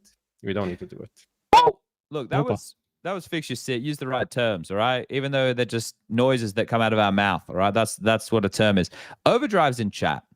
Blitz had multiple invites from EU teams, all declined. It doesn't. He doesn't speak that good English, so I'd probably decline it too if I was Blitz. He always runs away from us. Never wants to chat with us in English. Is that actually Overdrive here, though? He does have the little badge next to his name. Yeah, I think that is. Is it on Twitch or? Yeah. And he also said, where is it? I'm trying to scroll and find it here. I'm such a boomer. Where is it? He said something else. I click on his name. Fuck, I can't find it. It says something like, I only have true news or something like that. What else? What does Overdrive think about the EliGE? Oh, no, I know that he's not happy. Not declined? What? Cancelled. Not declined, cancelled. Why's my multiple chat invites delayed, from EU teams cancelled? Interesting. Okay. All right. Well, we don't really do the podcast through Twitch chat, but we're getting there. All right. Fine. Should we keep rolling? Let's go. All right. Yeah. Now we're going to go into Skinionaire. So if Overdrive says anything that is like newsworthy, we can talk about it during this. That's fine. Let's get going, shall we? So for those of you who are familiar with how the show runs, type the words "chat is the best" right now into Twitch chat. That will operate as your raffle ticket. No, type Skin Place, guys. Type Skin Place into Twitch or Kick right now. That'll be your raffle ticket at the end of the draw. We're going to be Who Wants to Be a Skinionaire, brought to you by Skin Place. There are going to be a potential $50 skin for either Twitch or Kick chat on the line. So we'll be doing 2 giveaways essentially. And we'll be asking 5 questions, multiple choice, and it's about the Mongols. They won EWC. So that's where the focus is going to be. Prof knows the questions, and I would assume the answers. So Striker and I, in combination, will be doing the quiz. Cool. Everyone ready? Ready. All right, let's go. Question number 1. Who of the following are brothers? MouZ and Bartek, Senzu and Cabal 9 and 910. The last one's funny, but do you know what the answer is, Striker? I know what it is. MouZ and Bartek. Correct. Locking in A, MouZ and Bartek. I already said correct because I know it's correct. MouZ replaced Bartek on the roster there. So there you go. We got the first one correctamundo. All right. Question number 2. Well, I clicked on the wrong panel. What's the first major that was attended by a Mongolian team? Krakow 2017, Antwerp 2022, Paris 2023, Copenhagen 24. But they beat me at a minor. That's what I was gonna say. But they qualified for a major, but they couldn't go like super early on. Like one of the early ones. I can't remember which one. It was like 2015. Machine Gun and first maybe. Mongols version, whatever. I think made like won the minor, but then couldn't go. I mean, IHC would have been Antwerp, and I reckon it would have been that because Krakow would have only been 16 teams still. Yeah, technically yes, because that was still main qualifier. And I think for the before, and I'm not even sure the Mongolian team did play in the. I don't think so, to be honest. My heart says Antwerp. I think it's Antwerp and it's IHC. Yeah. Okay, well let's lock it in. Antwerp 2022, which is very recent. Correct answer is what? They didn't play in Antwerp. Now we're gonna have to check. Now we're gonna have to go and check. All right, VAR moment. Fucking hell. They did play in Antwerp. I knew we were right. What they the did hell? Play in Antwerp. There we go. To be fair, Dimitri did just travel himself, so we will let Dimitri off the hook. I also didn't double check this. I just thought he did it right. So no, they even played Rio, bro. They played Antwerp into Rio. See, there you go. So we didn't even have all the options available. So it's fine. It's all fine. This is what we call no harm, no foul. Right? We get it correct. Dimitri was incorrect, but it's okay. He tried. Top 16, but like technically, what we now consider major, they did play. Okay, that's fine. We're all good. It's all good. We're 2 for 2 right now. We're killing it. All right, question number 3. When did the Mongols change a player last time? Oh, September 2023, January 2024, or March 2024. So when was this MouZ change? Was MouZ the most recent? One, right? I mean, what else? Well, they replaced. Who replaced? Like, when did Score go out? There was still IHC That's when way Score went that. out, right? That was before that. That was way before. The last guy that came in? That's what I thought, because he's so young. No, MouZ replaced... is younger, but... His actual... I mean, wasn't it both of them at the same time? No, dude. I think Senzu came in like... I think it was Senzu and 910 that came in at the same time. Because they definitely replaced an Orpa as well. For Score and... Was it 9? For Annihilation. Annihilation, yeah. So... I don't remember when exact... But when was this? I think September 2023. How long ago was September 2023? 2 years. I mean, they are almost exactly 2 years. There. I don't know. 3. Yeah, you go with. I think it's that. I'm locking it in September 2023. I'm pretty sure MouZ and 910 came in for Annihilation. Is it? Nice. Yeah. Okay, fucking hell. It's already been that long. Annihilation, to be honest, because I remember 9 was there like at the beginning, right? But that was not Mongols. Yeah, that's a while ago. Okay. Yeah. Next one. Next question. What team is Score currently playing for? The Huns, Chinggis Warriors, Eruption, or Atox? Oh, man. Why do I think it's Atox? Literally, it was just... Why do I think it was Atox? Was he part of embroiled in the Atox drama? Or is this like the Zaka and Mercury stuff that I'm getting confused with? Atox doesn't even exist anymore. Well, then he can't currently be playing for them, can he? Is it Horns? I feel like it's one of the... The problem is I see all of these names that I'm like, he played for them at some point. They all change roster all the time. The hand has 9-10. I can tell you that. 9, you mean? You mean 9? 9-9. But 9 was part of Chinggis Warriors earlier in the year, wasn't he? No, that was the Bro, I think it's Mongolian simple. I think it's Eruption. No, there was 2 Mongolian teams at that event. I don't. I think it's the Huns. I think you're right. Go with Eruption. Eruption? Yeah. All right. This one's on Striker, everybody. I'm pretty sure it's the Huns. I think he changed team because sometimes I tune into like local tournaments. It's fine. It's fine. We can't get them all right. It's okay. I actually didn't know he changed teams. Well, because sometimes I watch. He wasn't an option, bro. He was an option until last month. Fuck me. Sometimes I watch like some of the Asian games to try and keep up, and yeah, he changed. Yeah, it's all right, Kurt. It's all right. It's fine. We can still recover. We got, what is it? One question left. Yep. All right, here we go. Question number 5. 180k viewers during the EWC Grand Final constitutes what share of the Mongolian population? 0.05, 0.5, or 5? Isn't their population like 3 million? I think it's suck at maths. Then it's 5%. Is it 5%? I don't know. I feel like it must be right because I feel like their population 20 is 3.6 million. That's got to be 0.5 is too low. Let's go with 5%. Yeah, it must be. It feels crazy that 5%, but that's also, it doesn't have a big population. I've looked this up before. But their population is not huge. No, it's not. It's really a few million. Okay, so locking in 5. Correct answer is 5%. What a mind-boggling number that is. Isn't that fucking crazy? So many watch parties and stuff that make like that number probably more, yeah. It's insane. All right, well, 4 out of 5 correct. That ain't too bad. A couple of curveballs in there, a couple of wrong fucking answers available, but we did our best. So we're going to be giving away 2 skins, one to Kick Chat, one to Twitch Chat, and I hope Sponge Fanboy wins. That's who I hope in Kick Chat wins right now. Sponge Fanboy. I hope you win it. Congratulations to Kana on Twitch and Hawk_outer on Kick. That's Who Wants to Be a Skinionaire, brought to you by Skin Place. All right. Let's get into the meat and potatoes, shall we, lads? Because a lot of the focus is where we're at the moment. And that's what I was kind of talking about before when Prof made that comment about the ambiguity going forward with Spirit. And it's another goodbye event for Zontic, et cetera, et cetera. But let's kick it off with the Mongols win. So, Prof, you were going off your tree about the type of tier of event. Yeah, I think you would say this is the biggest event the Mongols have ever won. Is that correct? Correct. They also reached their highest ranking on HLTV, number 3. I think this would be the highest ranking for any team from the Asia region. So another milestone. They're also third on VRS. Back-to-back wins against Vitality in the semi, and then closing out the final against Aurora to win the title.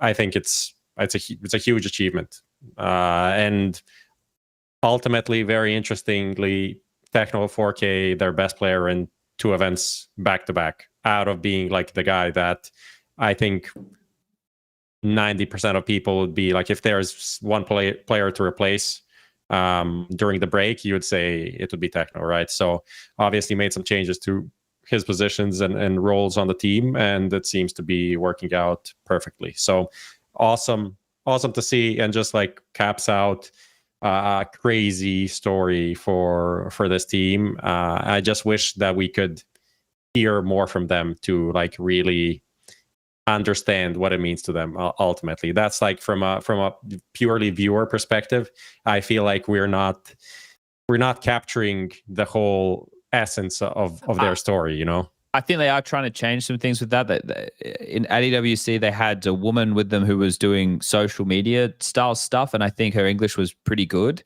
So I did see some clips on the Reels or somewhere with some interviews that were like translated with subs, which was pretty nice to see some of that. I saw Blitz was complaining. He said that the media day was extremely long and that they were waiting around or whatever. So it was cool to see something. Like, I never heard Blitz say anything like that. Like, okay, I have something that I've never seen before.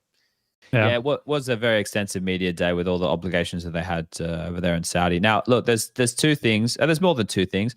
There's a few things that stick out here, but the first one I kind of want to throw your way, Striker, is Techno MVP, but then also starting to get a bit of a track record of disappearing in the finals is 9-10. Because obviously now we've had Bounty, we've had the EWC win, and we had the Major. Now, each have been a stepping stone. I've been a big fan of this journey throughout.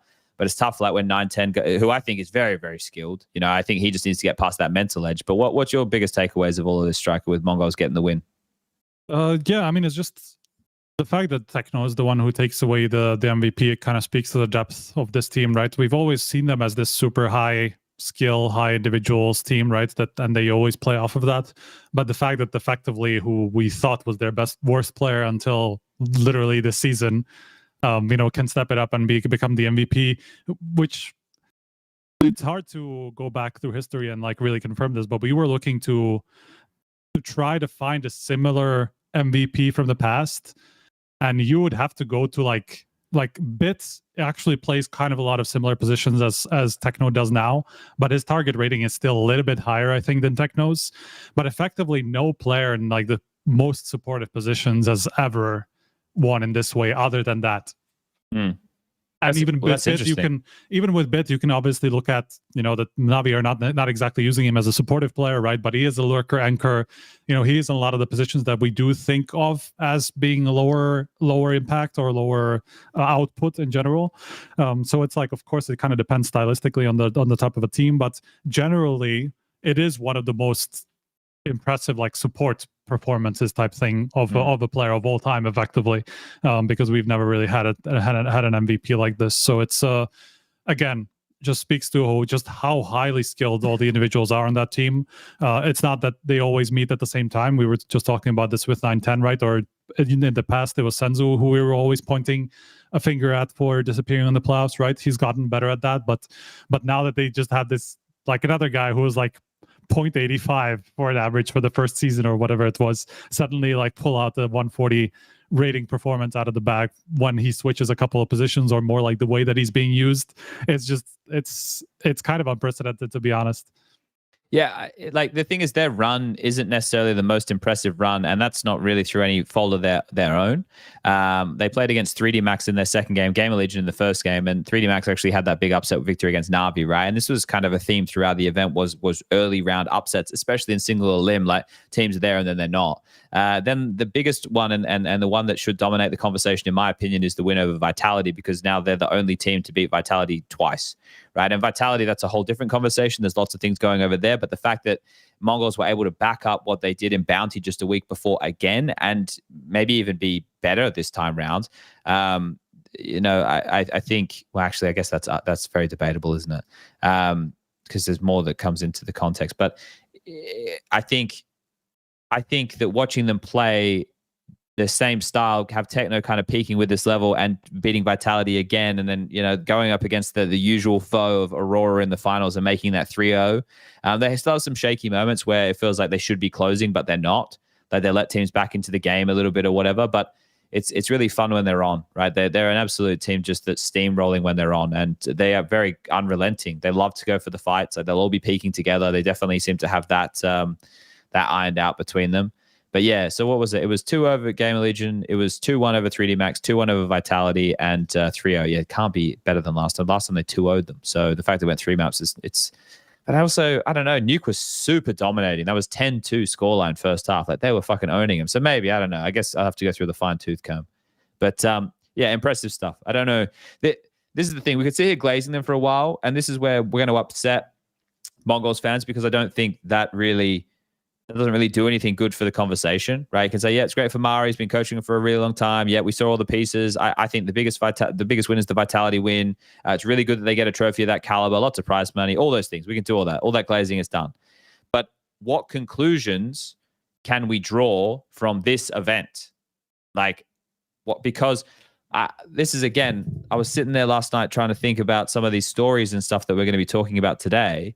And I think what's important, I've written some stuff down here. I just want to, actually, I voice messaged it, so I need to just reread it 1 second to see if I made any sense.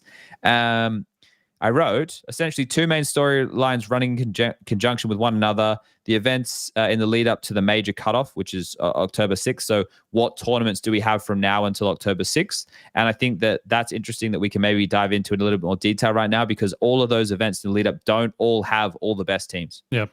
Not a single event between now and the major cutoff has all the best teams. So we're past that point of this season. And then the second part of what I've written here is, and the quality of Counter-Strike in pursuit of the major championship to round out the season. So that is looking at teams with their performances so far, and what does that mean going forward? Because obviously we won't have them going toe-to-toe, but Vitality aren't up to their standard. Spirit have this ambiguity around them with the Tenier change that still hasn't happened. So it's kind of like this wounded animal that's still limping on, but still thriving because it won 2 events and then it bombed out in another. So it's like it's a mixed bag. It's hard to read. And that's essentially where I wanted to kind of throw this question out to you guys. What conclusions, even generally, can we draw right now with the scene overall? Because We won't see all the teams, and we're even missing some of the names on the bubble, like Liquid, for example, for EPL, until probably EPL. And that means we won't see actually, quote unquote, all the best teams or teams that deserve to be there until the major. So this season, we'll never have all the best teams at it again.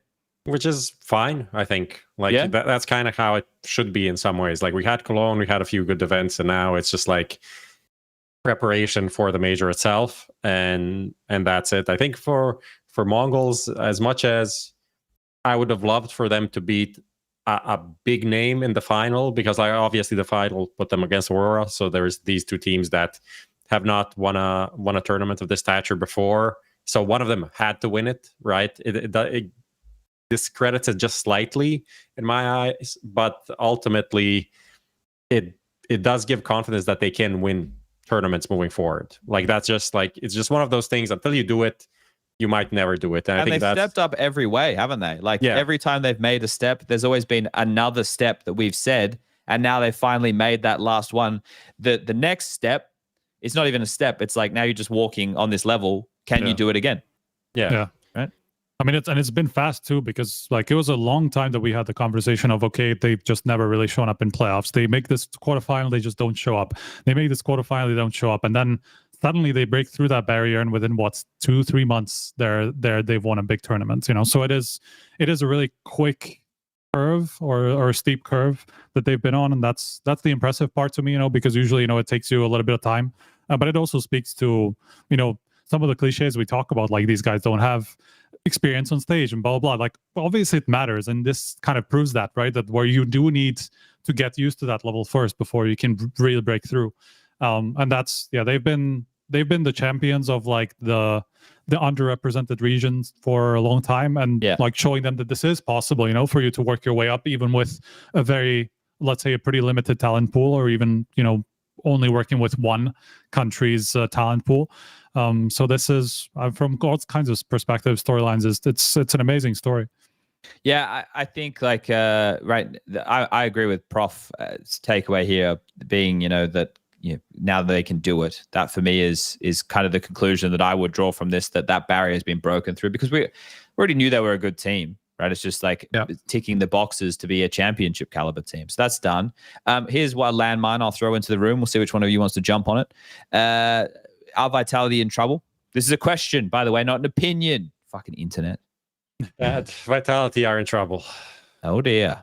Oh dear. No, this is just a quote for the news, fake quote for the news. Okay. But also, it is. I mean, it's somewhat concerning for me. It's fun also to look at it from the whole another fake news narrative that I had a problem with, and is the whole like Vitality era. It's Vitality era. It's Vitality era. It's like, how do you feel about it now?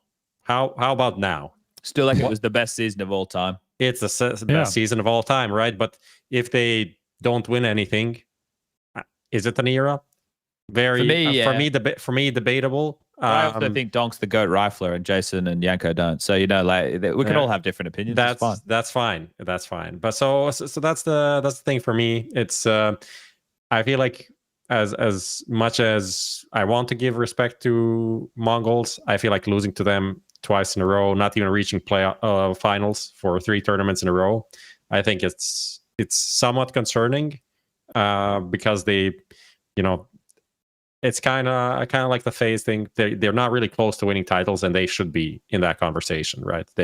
And the certain players that are dropping off, like some of the ZywOo games that were not as good as they were earlier in the season, when he would bail them out regardless of what was going on. By map 2 or map 3, he would just be, usually map 3, if it was a close series, he'd just drop 30 and it would be over, right?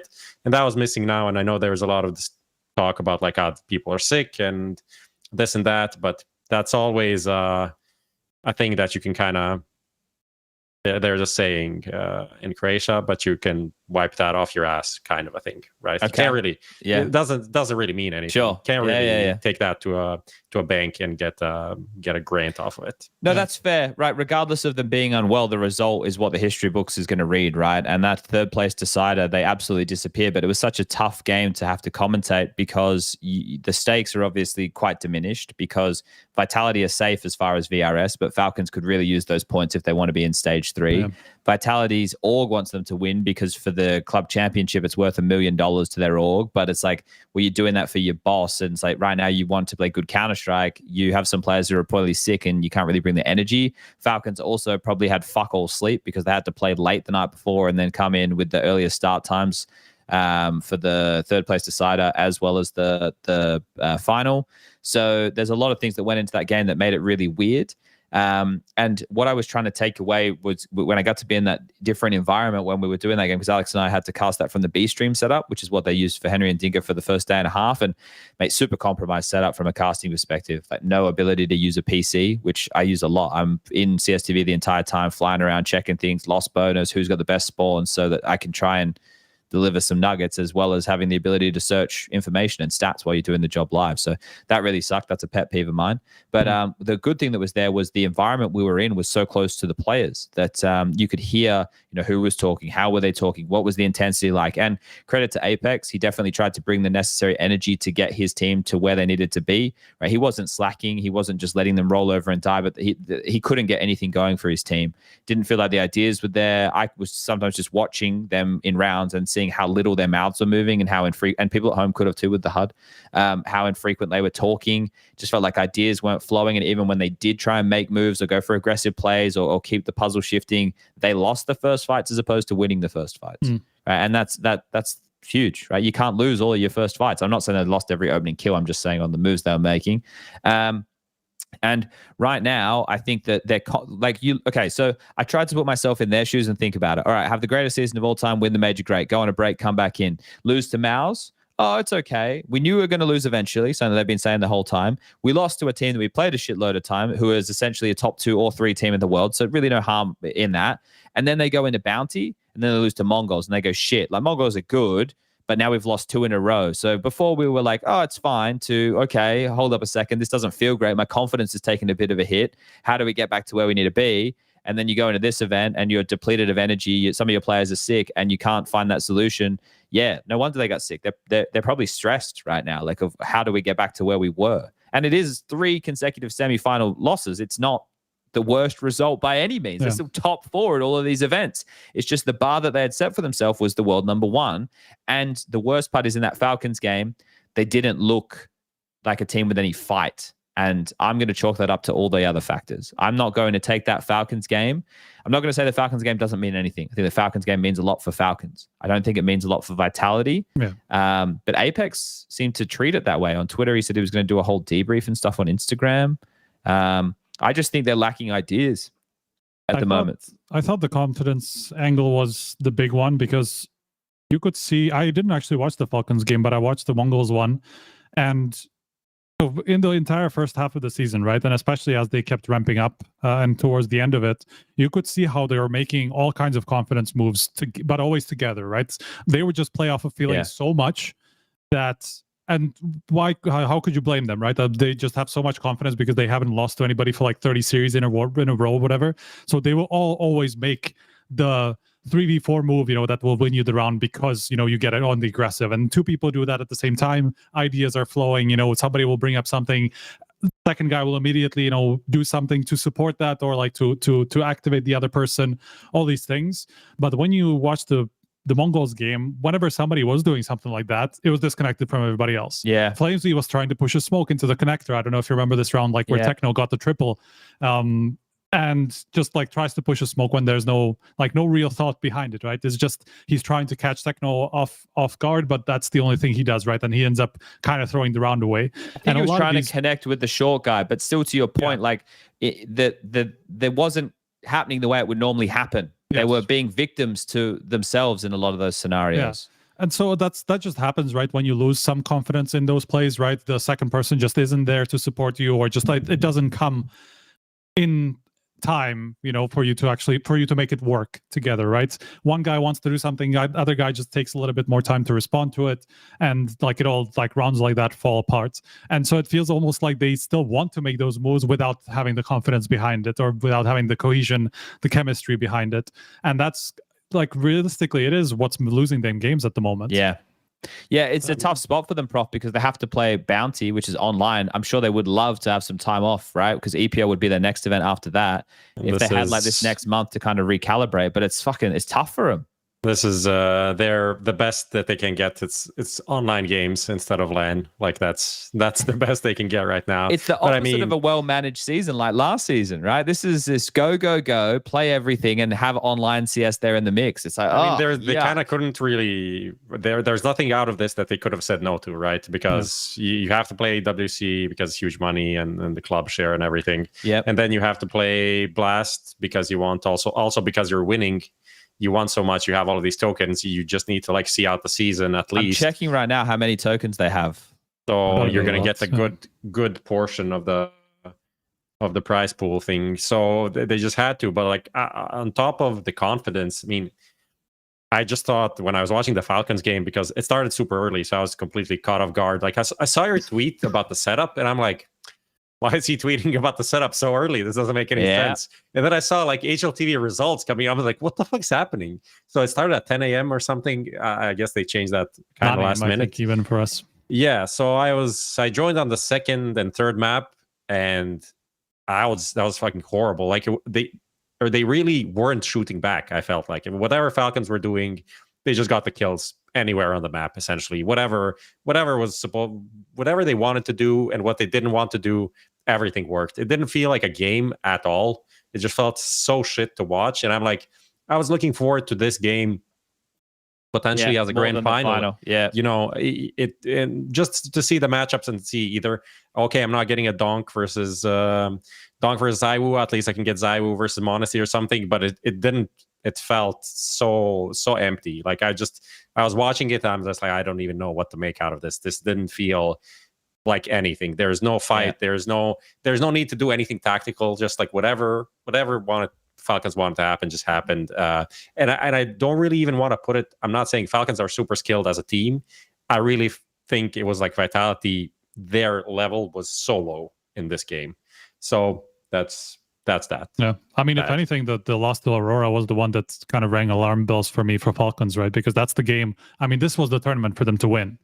Because that's where, you beat MOUZ, that they've been super consistent, right? You basically deal them their first earlier exit than semi since they ever made this lineup, since they made this lineup effectively. And like another team takes care of Vitality for you, so you don't even have to beat the big dogs to win the tournament. And then they still drop the ball against the team, that we've seen struggle in these moments in the past, right? And obviously they did even end up struggling in the final. And it's also that like we just don't really see the same honesty that we've seen the like even in the first half of the year with G2, where he was kind of the only one keeping them afloat, right? We just don't see him consistently have the big games all the time. We obviously did end up seeing it in the Vitality game, but as Chad says, that's already like by that point you're eliminated. Not that it doesn't matter, of course. Again, like Chad was right, it did matter for them, and I'm sure they were motivated to win it because of VRS implications, plus the obviously club championship first of all, and the win itself, right? You win that. As Falcons, you think about what that is good for the mental. It's still you beat Vitality championship by then, right? They'd already won it, yeah. For them, it was mainly VRS, and I think confidence going forward with the roster. Of course, yeah. So like taking down Vitality for them, it is a big achievement, but at that point, doesn't like I'm not sure how much stock I can put into it, especially seeing it unfold, and the way that Vitality capitulated, right? So it's more before that. Like Nico had a couple of good games to start, and I thought, okay, maybe he's getting adjusted to these new positions again, and he's going to be turning up. But then he also had kind of a disappearance in a couple of games. MongolZ had like disappearances in a couple of games. kyousuke didn't have the same level as we saw from him in Cologne, right? So I don't really feel like I learned anything new about Falcons from this tournament, to be honest. I just thought it was the same that I saw in Cologne, except they just fucked up. Their MOUZ win was a good win, though, wasn't it? I'm trying to remember what's. I'm like sure I watched that. That was their best win. I would say was like that one. There was a better win than the win over Vitality because of all the stuff I think that we're talking about. Yeah. So for me, I would put. Look. I think there's a difference as well, though, between you, me, and Prof, though, Striker, in the sense that we look at this roster and we look at what the potential is of the team and how good they can be, right? And that's where we set the bar. Whereas a lot of people in the community want to hate, which is fine. You know, people like the hate watching, so their expectation is a poor one. Where it's like it's tough for this roster to be bad. It's tough for it. It's also tough for this roster to live up to the expectations when you spend so much money, right? So the expectation is you win. And because they don't win, right? Well, then they everything else is a failure, right? Exactly. But they have qualities about them that are good, but they're definitely not polished enough to be world beaters right now. Like, I think on their best day, Falcons can win an event. Can they consistently win events? I don't think so. Yeah, but on their best day, I think at this point, like with how stacked you are, you would expect, by now, even just with MongoLZ, right? Like, let's forget kyousuke before this change came in. You would think they would have won a tournament by now because those two guys can win tournaments alone. Nico and MongoLZ can win tournaments alone, and it hasn't happened yet. And it's kind of ridiculous that the last tournament they won was still with Dexter, right? Like that's the last dance with Dexter. And I think we're trending upwards, player, though. We're trending upwards because we trended downwards, as Prof pointed out. The more practice they got, the worse they got. But now we're trending upwards a bit more, like in the sense that, okay, they didn't win the tournament, but they did beat MOUZ. They beat them in 2-0 fashion. Now, does that say more about MOUZ? Does it say more about Falcons? Either way, it's not a result where it's like, oh, they lost to MOUZ, but MOUZ are really good. It's no, they beat MOUZ. Okay, but now we're talking. But they're still not at the same level as they were at the beginning of this lineup, or at least at the biggest since MongoLZ came in, right? They're still not, because they got so close to winning a couple of tournaments in a row, even when they were playing Vitality. We thought they were the ones who were going to take Vitality down, right? Because they were the ones who got closest. And then, yeah, as you say, they started trending downwards, but they still haven't even recovered up to that point yet. So that is a disappointment to me. Not necessarily that they're a bad team or anything. It's more that I am the guy who does put a lot of expectations on them because they've been the ones who talk big game all the time, who are like, we have to win tournaments. We're building this team to be the best team in the world. And it obviously is not happening at the moment.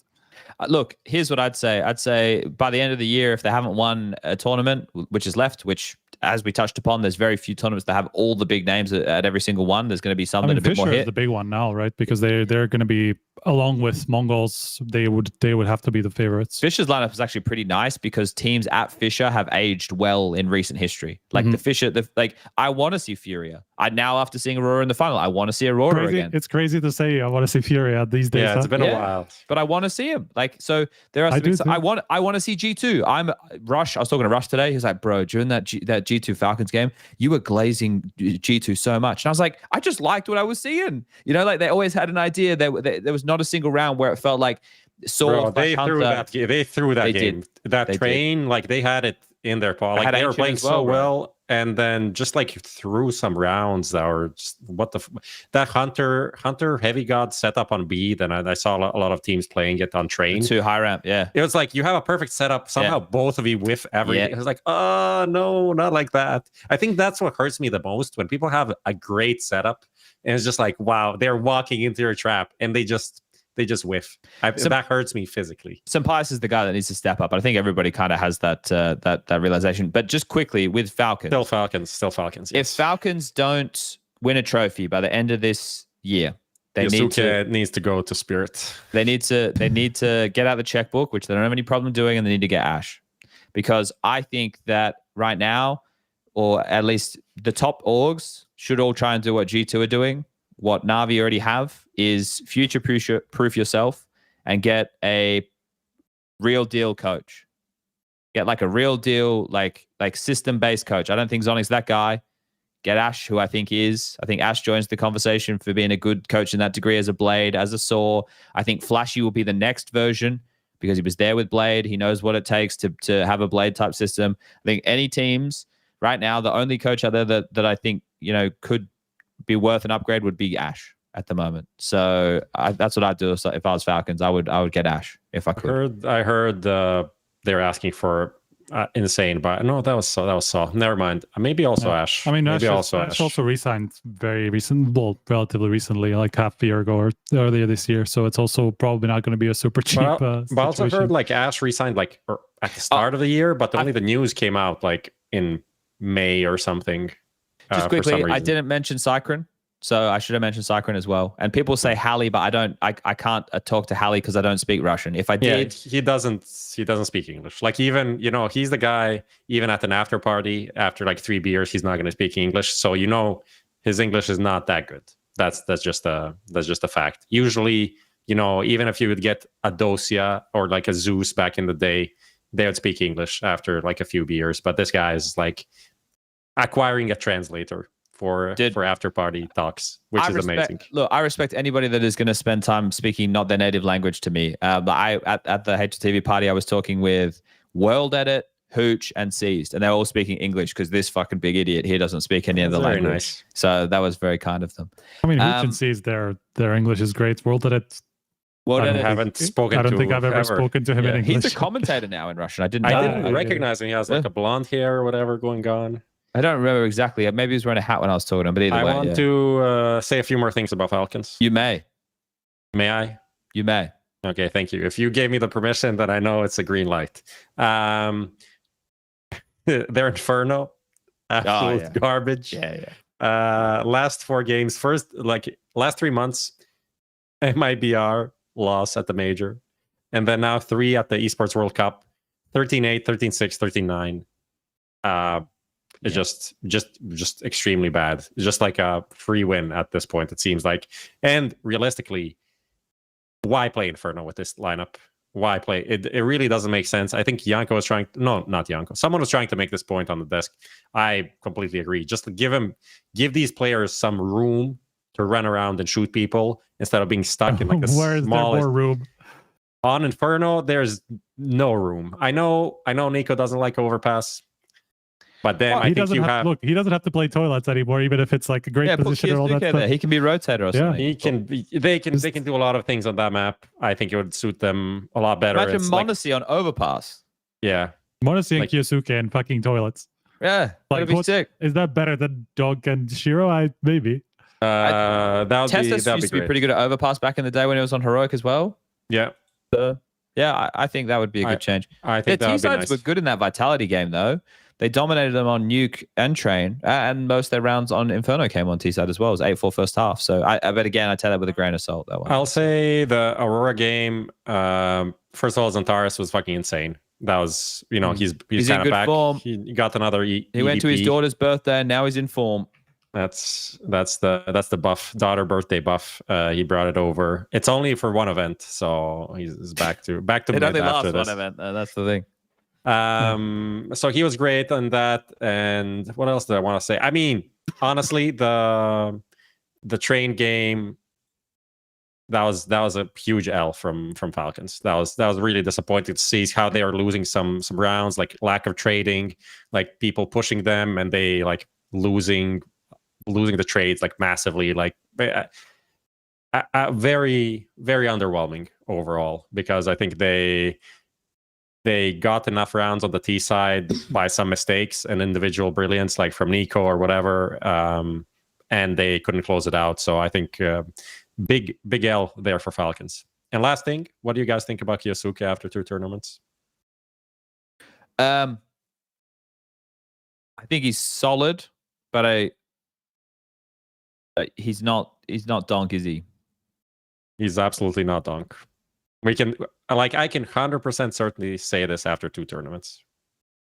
He'll be much better than we're seeing at his current level. I think he'll continue to get better, but I guess also the complexion of the team, he's not in a position just to take over entire games on his own. Like the whole team isn't, based around him.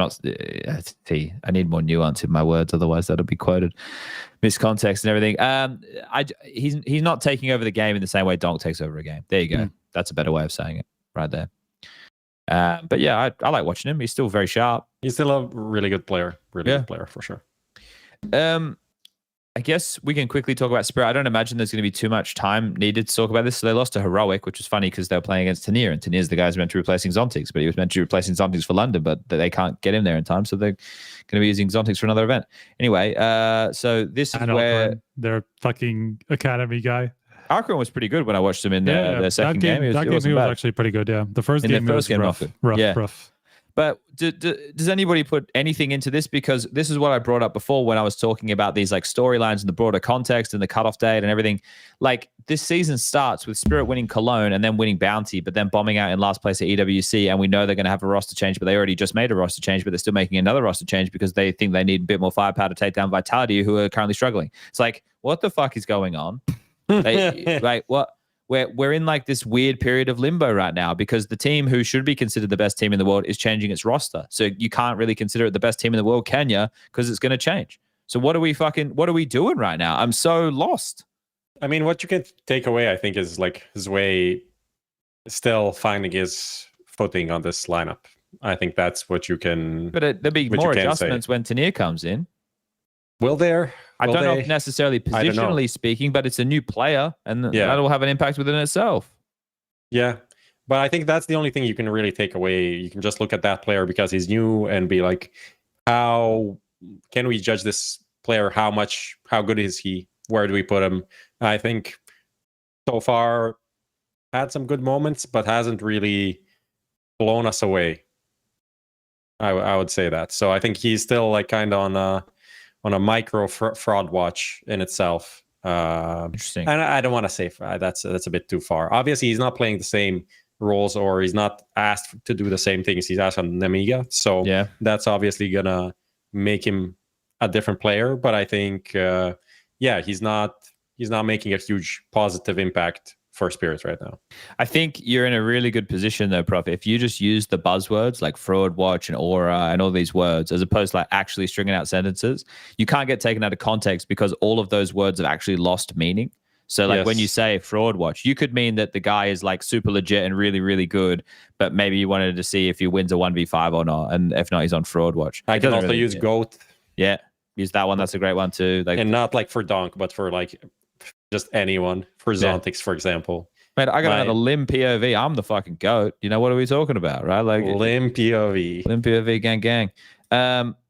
Yeah. Do you have anything to say about Spirit Striker? Because I'm lost until they have their full 5. I'm like, I'm kind of out. It's awkward to place them because of that kind of. Honestly, I don't put that much stock in the heroic game, to be honest. It was looking so fucking easy, and then Youngstar wiped his ass with them on Nuke, and then crazy Mirage.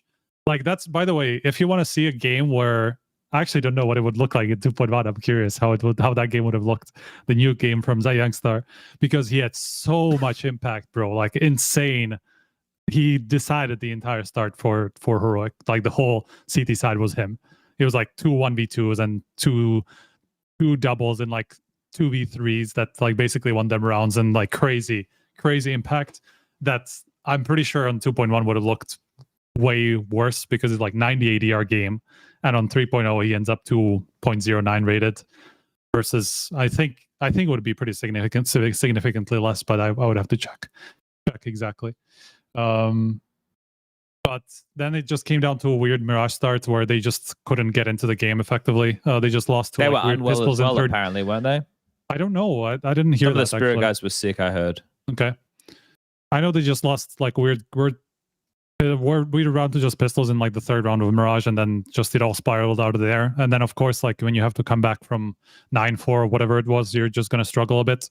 And it comes down to just an overtime, you know, so like it's always going to be a close result at that point. So I don't really see it as a massive warning sign. If anything, is just the thing we were, like Prof was mentioning about Zwei, where at the beginning he just wasn't really having a lot of impact. Then finally in Bounty we saw what that change can produce, and then he just hasn't found the consistency to do that all the time, right? So I think that's the biggest takeaway for me.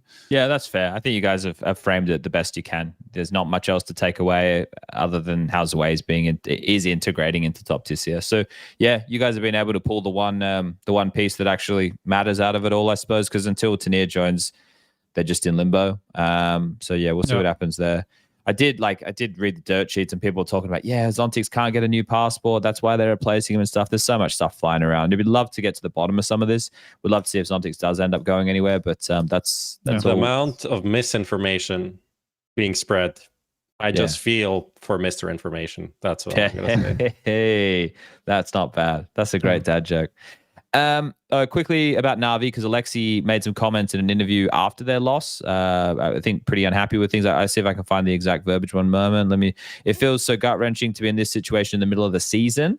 They lost to 3D Max in their opening game. It was a 3-mapper, and Gravity, it was on his in-game leadership debut, taking the pressure off of Mako, who was doing it and leading before. So good win for 3D Max. They were also competitive against the Mongols. That went 3 maps as well, if I believe.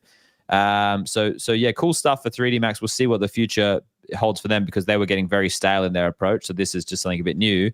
But for NAVI, like you guys mentioned, some names before of where EliGE could go. I've seen the people at home talking about the idea that he could go to NAVI, and how NAVI and EliGE would be a good mix. Are NAVI likely to make any changes? Should NAVI make some changes? What changes should NAVI make? Like this one feels impossible to solve. I don't know. I just think obviously they didn't get what they were hoping from MongolZ. Like they got a decent player, but the overall impact on the team hasn't really changed much or anything, to be honest. They're still kind of in this limbo where they can have some good rounds and good moments, and then they can have players like individually drop the ball like just putting them in the hole. I think this 3D Max game was a combination of that. I think 3D Max is a team. If you don't shut them down, if they're in that skill level where they can play with you, they can fuck you up pretty hard, because they'll do some pretty wild shit on the CT side, on T side, and unfortunately, NAVI allowed this to happen with. I was looking back. It was Inferno.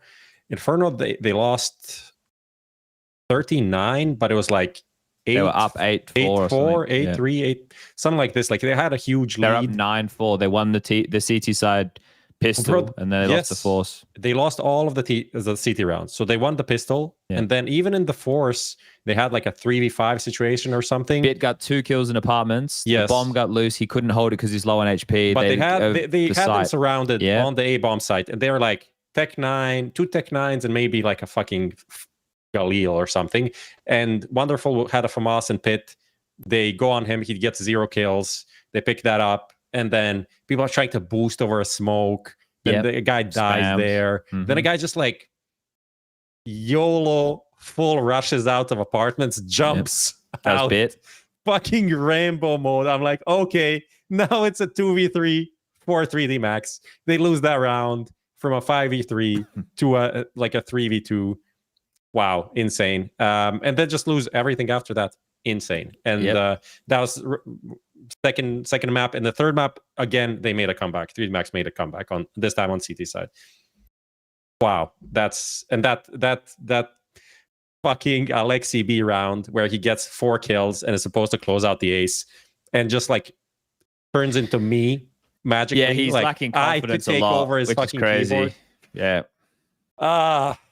It's all over the place. Like everyone is like, Wonderful had some amazing rounds, amazing impact, and then like some complete shit show rounds. Ime I didn't see really much of anything from him. MongolZ, I think, is probably the best from what I saw. Also in the positions, output, positions to do the best, and like the positions, kind of they put him there so he can shine as much as possible, and that's like something you can give credit to Ime that he needed to change, right? But there's no light at the end of the tunnel. It just feels like almost like a reboot of the whole team is Who's needed. in the worst spot, FaZe or NAVI? FaZe, because NAVI has Blade. Okay, yeah, but see, FaZe have karrigan, and one day he'll probably become a coach. Yeah, but that day has to come pretty fast now. Even that, like, all right, striker. Call him old. This is in no way. Watch out, karrigan. This is in no way a diss on karrigan. I don't know. That's not what the streets are saying. This is a diss on Neo. Striker hates karrigan and Neo. Wow, I can't wait for that headline. Striker, Neo and karrigan should swap positions. Striker, man, come on. What are you doing, man? No, what did you actually want to say? Sorry. Doesn't even matter at this point. You guys stood up for me. No. I just think eventually, like with with where FaZe is financially, you will just not get good upgrades on the players that you want. And so you're going to have to go in some sort of a deeper into the youngster route. And you obviously are not going to get a firepower upgrade over the people that you have. And so you have to do it in some way on the IGL. And then if karrigan can take over the system from behind, just take kind of a frogging IGL, then you can find a way to try to fix it, right? But it's just not going to happen with the lineup that they have at the moment. No, I think they're a ways away from this. Like I think I mentioned it earlier. I think the long play over the next 6 to 12 months is to slowly try pieces and see how good those pieces are, and then grandfather karrigan into coaching role at some point in the next 6 to 12 months. And then you keep karrigan, because then you immediately enter the conversation, like with karrigan as the coach. Like, we don't know how he's going to be, but I feel it's safe to assume he's going to be pretty good. So yeah, I think that's FaZe's biggest asset for the future, at least. But yeah, Navi's a tough one. Every time I have this conversation about Navi, it's like, well, who should they replace? I've got no. I mean, Ima is struggling in the new positions. I mean, MongolZ is pretty much proving his worth in EMS, right, or in a lot of EMS positions. But for how well he started out, you can tell that he's just not having at least the same output, even not having the same output as JL did. And they just need everybody to have a decent output for this team to work. That's just how Navi's always works. If one of the pieces falls apart, then the whole thing does, because they just don't have the few rounds where that guy will make a difference. And that's just what they're lacking at the moment. Even with, decent output from all the other guys. So yeah, So you'd replace Emma. But Emma for EliGE could go. He's probably on thin ice at the moment, and I'm sure he understands that too, because of he's the one who has to take the hits to be able to welcome MongolZ, even because Blade wants him to take all the spots, and where that leads. Oh yeah. If you're Emma, where that leads. Unless you can perform at elite level in those positions, which it did start good for him. Like Cologne, it started strong for him in those spots, but yeah. Sorry, so I just feel like that's the very obvious next place to try to upgrade. I know people are talking about Wonderful, but I don't think there's an issue. Like, there's some overarching issue that you're just going to magically solve with an Alper that what Alper would replace Wonderful at the moment that isn't already tied to a good team. I have a double purchase. They go to a team and buy 2 players. Okay. They go to Fnatic. And they buy Jambo and Blamef. I knew he was going to say that. But Blamef's right now he's playing kind of like Pack on the T side, but I think he could also play lurky roles. And then CT side, he can be second rotation with Ema roles. Yeah, I don't know. I think now we're fucked. That's all. So we'll see what happens. See how they dig themselves out of it. But all right, let's jump into just quickly talking about Blast Open London, which is kicking off tomorrow. Tomorrow on the line. It's so weird, man. I don't like this season. I don't either. It's crazy how quick the events seem to be coming around. Compared to the first season of this year. Yeah. Like, first season had just made a lot more sense to me. Now, not that much sense. I think this EWC being dropped here, but also how Bounty happened after Cologne instead of before made it kind of weird, because just it filled the calendar, but it wasn't the ramp up that we usually get. Yeah. So that's the thing. I don't mind it as the soft event where every game's on the main stream when it's the first event, but when it's the second event and Blast don't run B stream, so they have to run every game on A stream, and it takes fucking 2 weeks to run a 32 team single elimination bracket. It's like, fuck. I mean, it's the same thing with London. I mean, they have a fucking online stage, and they run it over 10 days or whatever it is overall with the finals. So it just feels like it's so long for the tournament that it is. That is, even in the eyes of the VRs and all that stuff, is effectively, it won't matter too much for most of the teams that are there.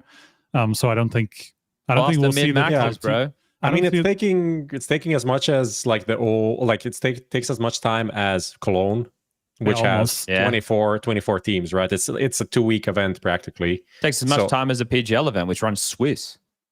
Yeah. No, I think PGL takes less. Yeah, actually, you're right. PGL does take less. 16 teams, Swiss takes 2 days less. Usually it starts on Saturday or Sunday and ends on Sunday, depending on how many break days there is, if it's arena or not, right?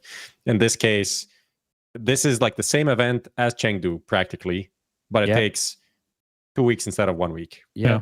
I mean, it's kind of crazy that because they put it online, I guess they had to extend it by a couple of days, or maybe they would have had some break days there anyway. But it's just kind of crazy how it's extended when we got 3 LAN days out of a 10-day tournament. There would be a 3-day break anyway, like for Lisbon, because the group stage would be in Copenhagen or in Malta, and then fly to that's fair. Then fly to London or whatever. So there. But it just feels bad when it's like an online start for like 6 days straight, and then you have 3 days of nothing, and then you finally get to 3 days of LAN where it's like 6. Even just these, this online playoffs. To LAN thing is completely ridiculous. It's just a scam. It's just hurting themselves. It's a scam.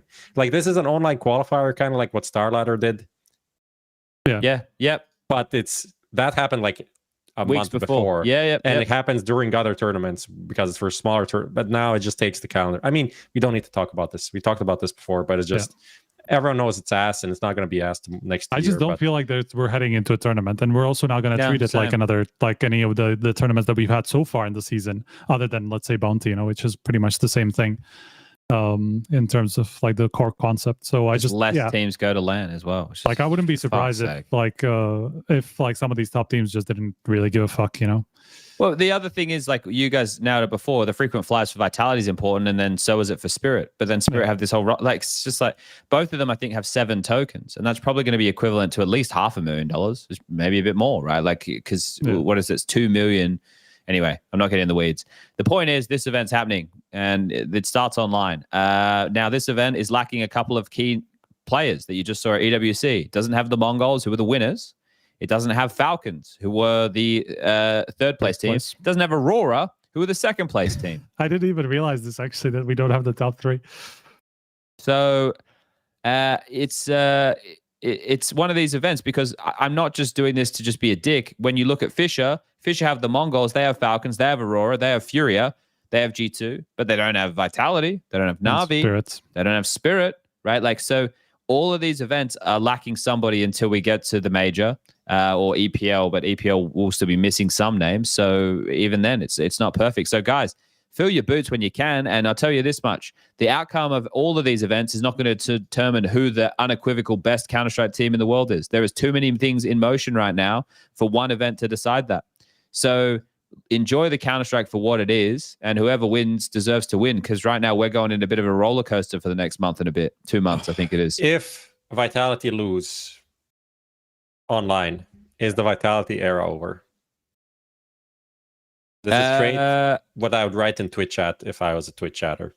I think the thing is, what did they say? Apex is saying, like, Astralis won 10 trophies in a year. We'd like to do the same or more, or something along those lines. Yeah, at least I think the same. That it's important for them to recover their season. I don't think they'll recover their season here, right? Like, they might make it to London and get to play on the stage and stuff and everything like that.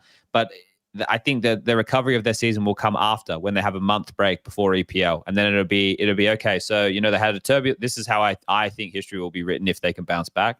They had the best season we've ever seen in Counter-Strike. Then they had a slow start where they still, right, because contextualizing it, still made the semifinals of all the events that they lost at, or still made the playoffs, or still made whatever, and then they bounced back, and after they had a bit of time off to get there. To be fair, like, they realistically only have like two realistic candidates for the title other than them, which is MOUZ and Spirit.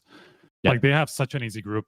Like, okay, I said maybe they won't, like, the top teams won't care in the online period, but realistically they have like MAD, Gamer Legion, Virtus Pro, FaZe, Ecstatic, NAVI, fnatic in their group.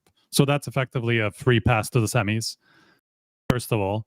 And then one of MOUZ and Spirits, one of MOUZ and Spirits fucks up in the online phase, and suddenly you just have one real candidate for the trophy.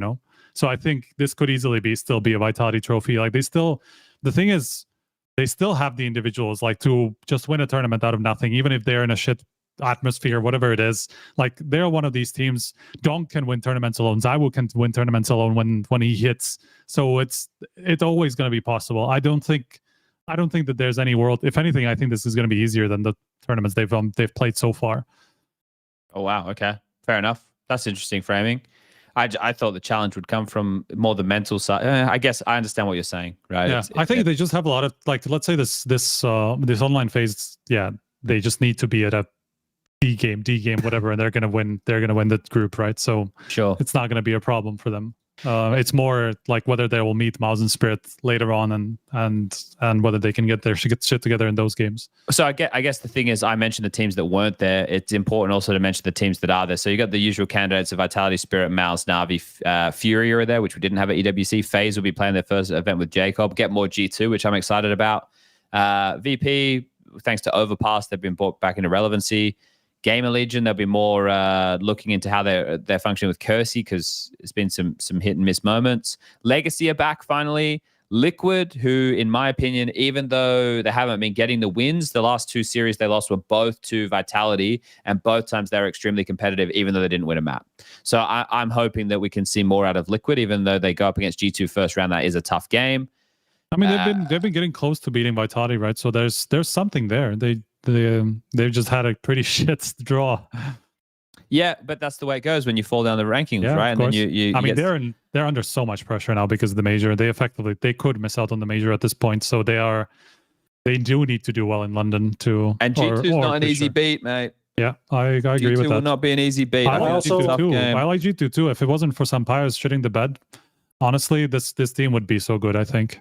I'm calling it Sampires coming back to form at this tournament. I thought back to like Falcons. the bounce back starts today or tomorrow, whenever they play. I hope so, because everybody else in that team I've seen really, really good things from. Saw some glimmers from Sampires on that train game against Falcons. I don't see a reason why he would overnight become trash. That doesn't make any sense to me. Maybe he just needs to gel into the team. It's obviously like pretty much a brand new roster. Like it's a brand new IGL. Obviously he's been there before, but like it's not like he just got into a team and things are like figured out. New IGL, working with a new coach. Well, same coach. Yeah. I mean, his son Pius is coach, but not the coach of Hunter, right? True. So new system, completely different constellation of players. Had MONacy, before, who is a specific type of opera that doesn't exist outside of MONacy. True. And this is not a diss on Zyru, but I just think they're very different players. So yeah, I think it needs having some time to gel is fine, but he's been super bad. There's no doubts about that. Fair. Just quickly, I'm not interested at all in Ecstatic or Imperial. I just don't care. There's nothing about those teams that excites me. I know Imperial had some roster changes recently. It's still whatever. Fnatic's an interesting one, yeah, because if Prof's so fucking high on this Blame F situation, and Jambo's very good, so it'd be nice to see those names in the server again. Can I contextualize Blame F just a bit? Because no, you can't. Oh, okay. Of course you can. What do you want to No, I just wanted to say, for both a Navi and the FaZe, what Striker is saying, they need to find some hidden gems in some ways, and I know Blame F's not really a hidden gem, nor is EliGE, but they're just they need to go down the Moneyball route to some degree. And this is doesn't just mean cheap players.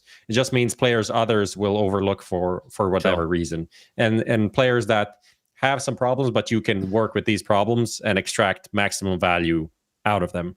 And I think these are some players that fit this category. I wonder how much time Blame F has in his contract, because he's been there for a while now. It feels like I went to search for that, but my ADHD just brought me somewhere else. Not really, but 1 year and 3 months he's been there. So is that it? I mean, I thought it was 2 or 3 years, man. Bro, I felt like he was there forever. What the fuck?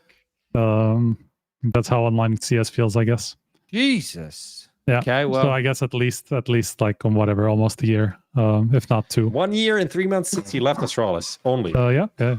Well, he got benched another 3 months before that. So okay. I guess But it has been almost 2 years since he stopped playing for Astralis. But okay, well that's more in line with what we're. But still, I thought much longer than that. Holy shit. Yeah. Same. Okay, so we're going to do another show before the playoffs for Blast. I probably guess, look for a guest or something.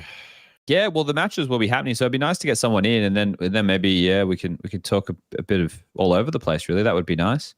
I think that's about it, gentlemen. Unless we got anything else we want to bring up.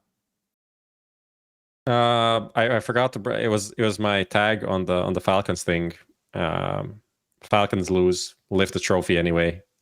Those pictures of like Nico just awkwardly standing there.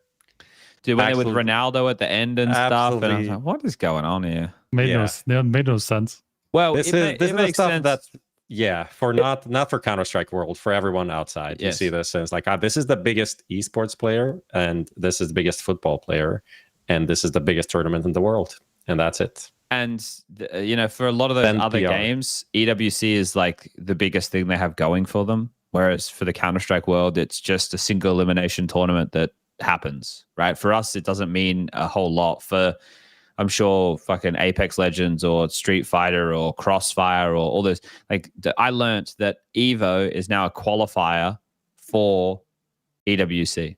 The fact that EVO, which was the biggest fighting event before, is now a qualifier for EWC, that means EWC is the biggest. Context, though, it still means more to win EVO than to... Money-wise, no. But, like, in terms of... But money-wise, isn't it, like, fuck all? It's not a lot of money to win EVO. But winning EVO is just, like, it's kind of like winning a major. It's just, like, it's a different type of prestige than winning EWC. But, you're just going to be rich after winning this, so that's kind of nice as well. Life-changing money, Okay. Well, I guess that's it. Everyone happy? Yeah, we had a fun one. A lot of laughs. Cool. For some reason today. Well, lots of headlines that we'll all be responsible for going forward. Lots of people going to take forward to those Discord conversations and post them completely out of context. Maybe we should just get people to create like salacious headlines for us, like after every show. They do it anyway. We have to. Yeah, we just need to find them. We just need to go out there and look, and we find them ourselves. Like, fair enough. Here's one. Snacks to Vitality confirmed. There you go. There's a salacious headline. EliGE bad for every team. Salacious headline. They're everywhere, guys. All right, let's get out of here. We've done almost 2.5 hours. We're back next week with an episode aiming for Tuesday as well, but might be a little bit earlier in the day. So we'll let everybody know across the channels of social media. And make sure that you, check out Anthros if you need a chair, or if you're in the marketplace with some skins, head over to Skin Place. Now, this is HLTV confirmed. Later in the week, you will get an episode with Note as well as Harry discussing the rating 3.0. Good night, everybody. Talk to you next time.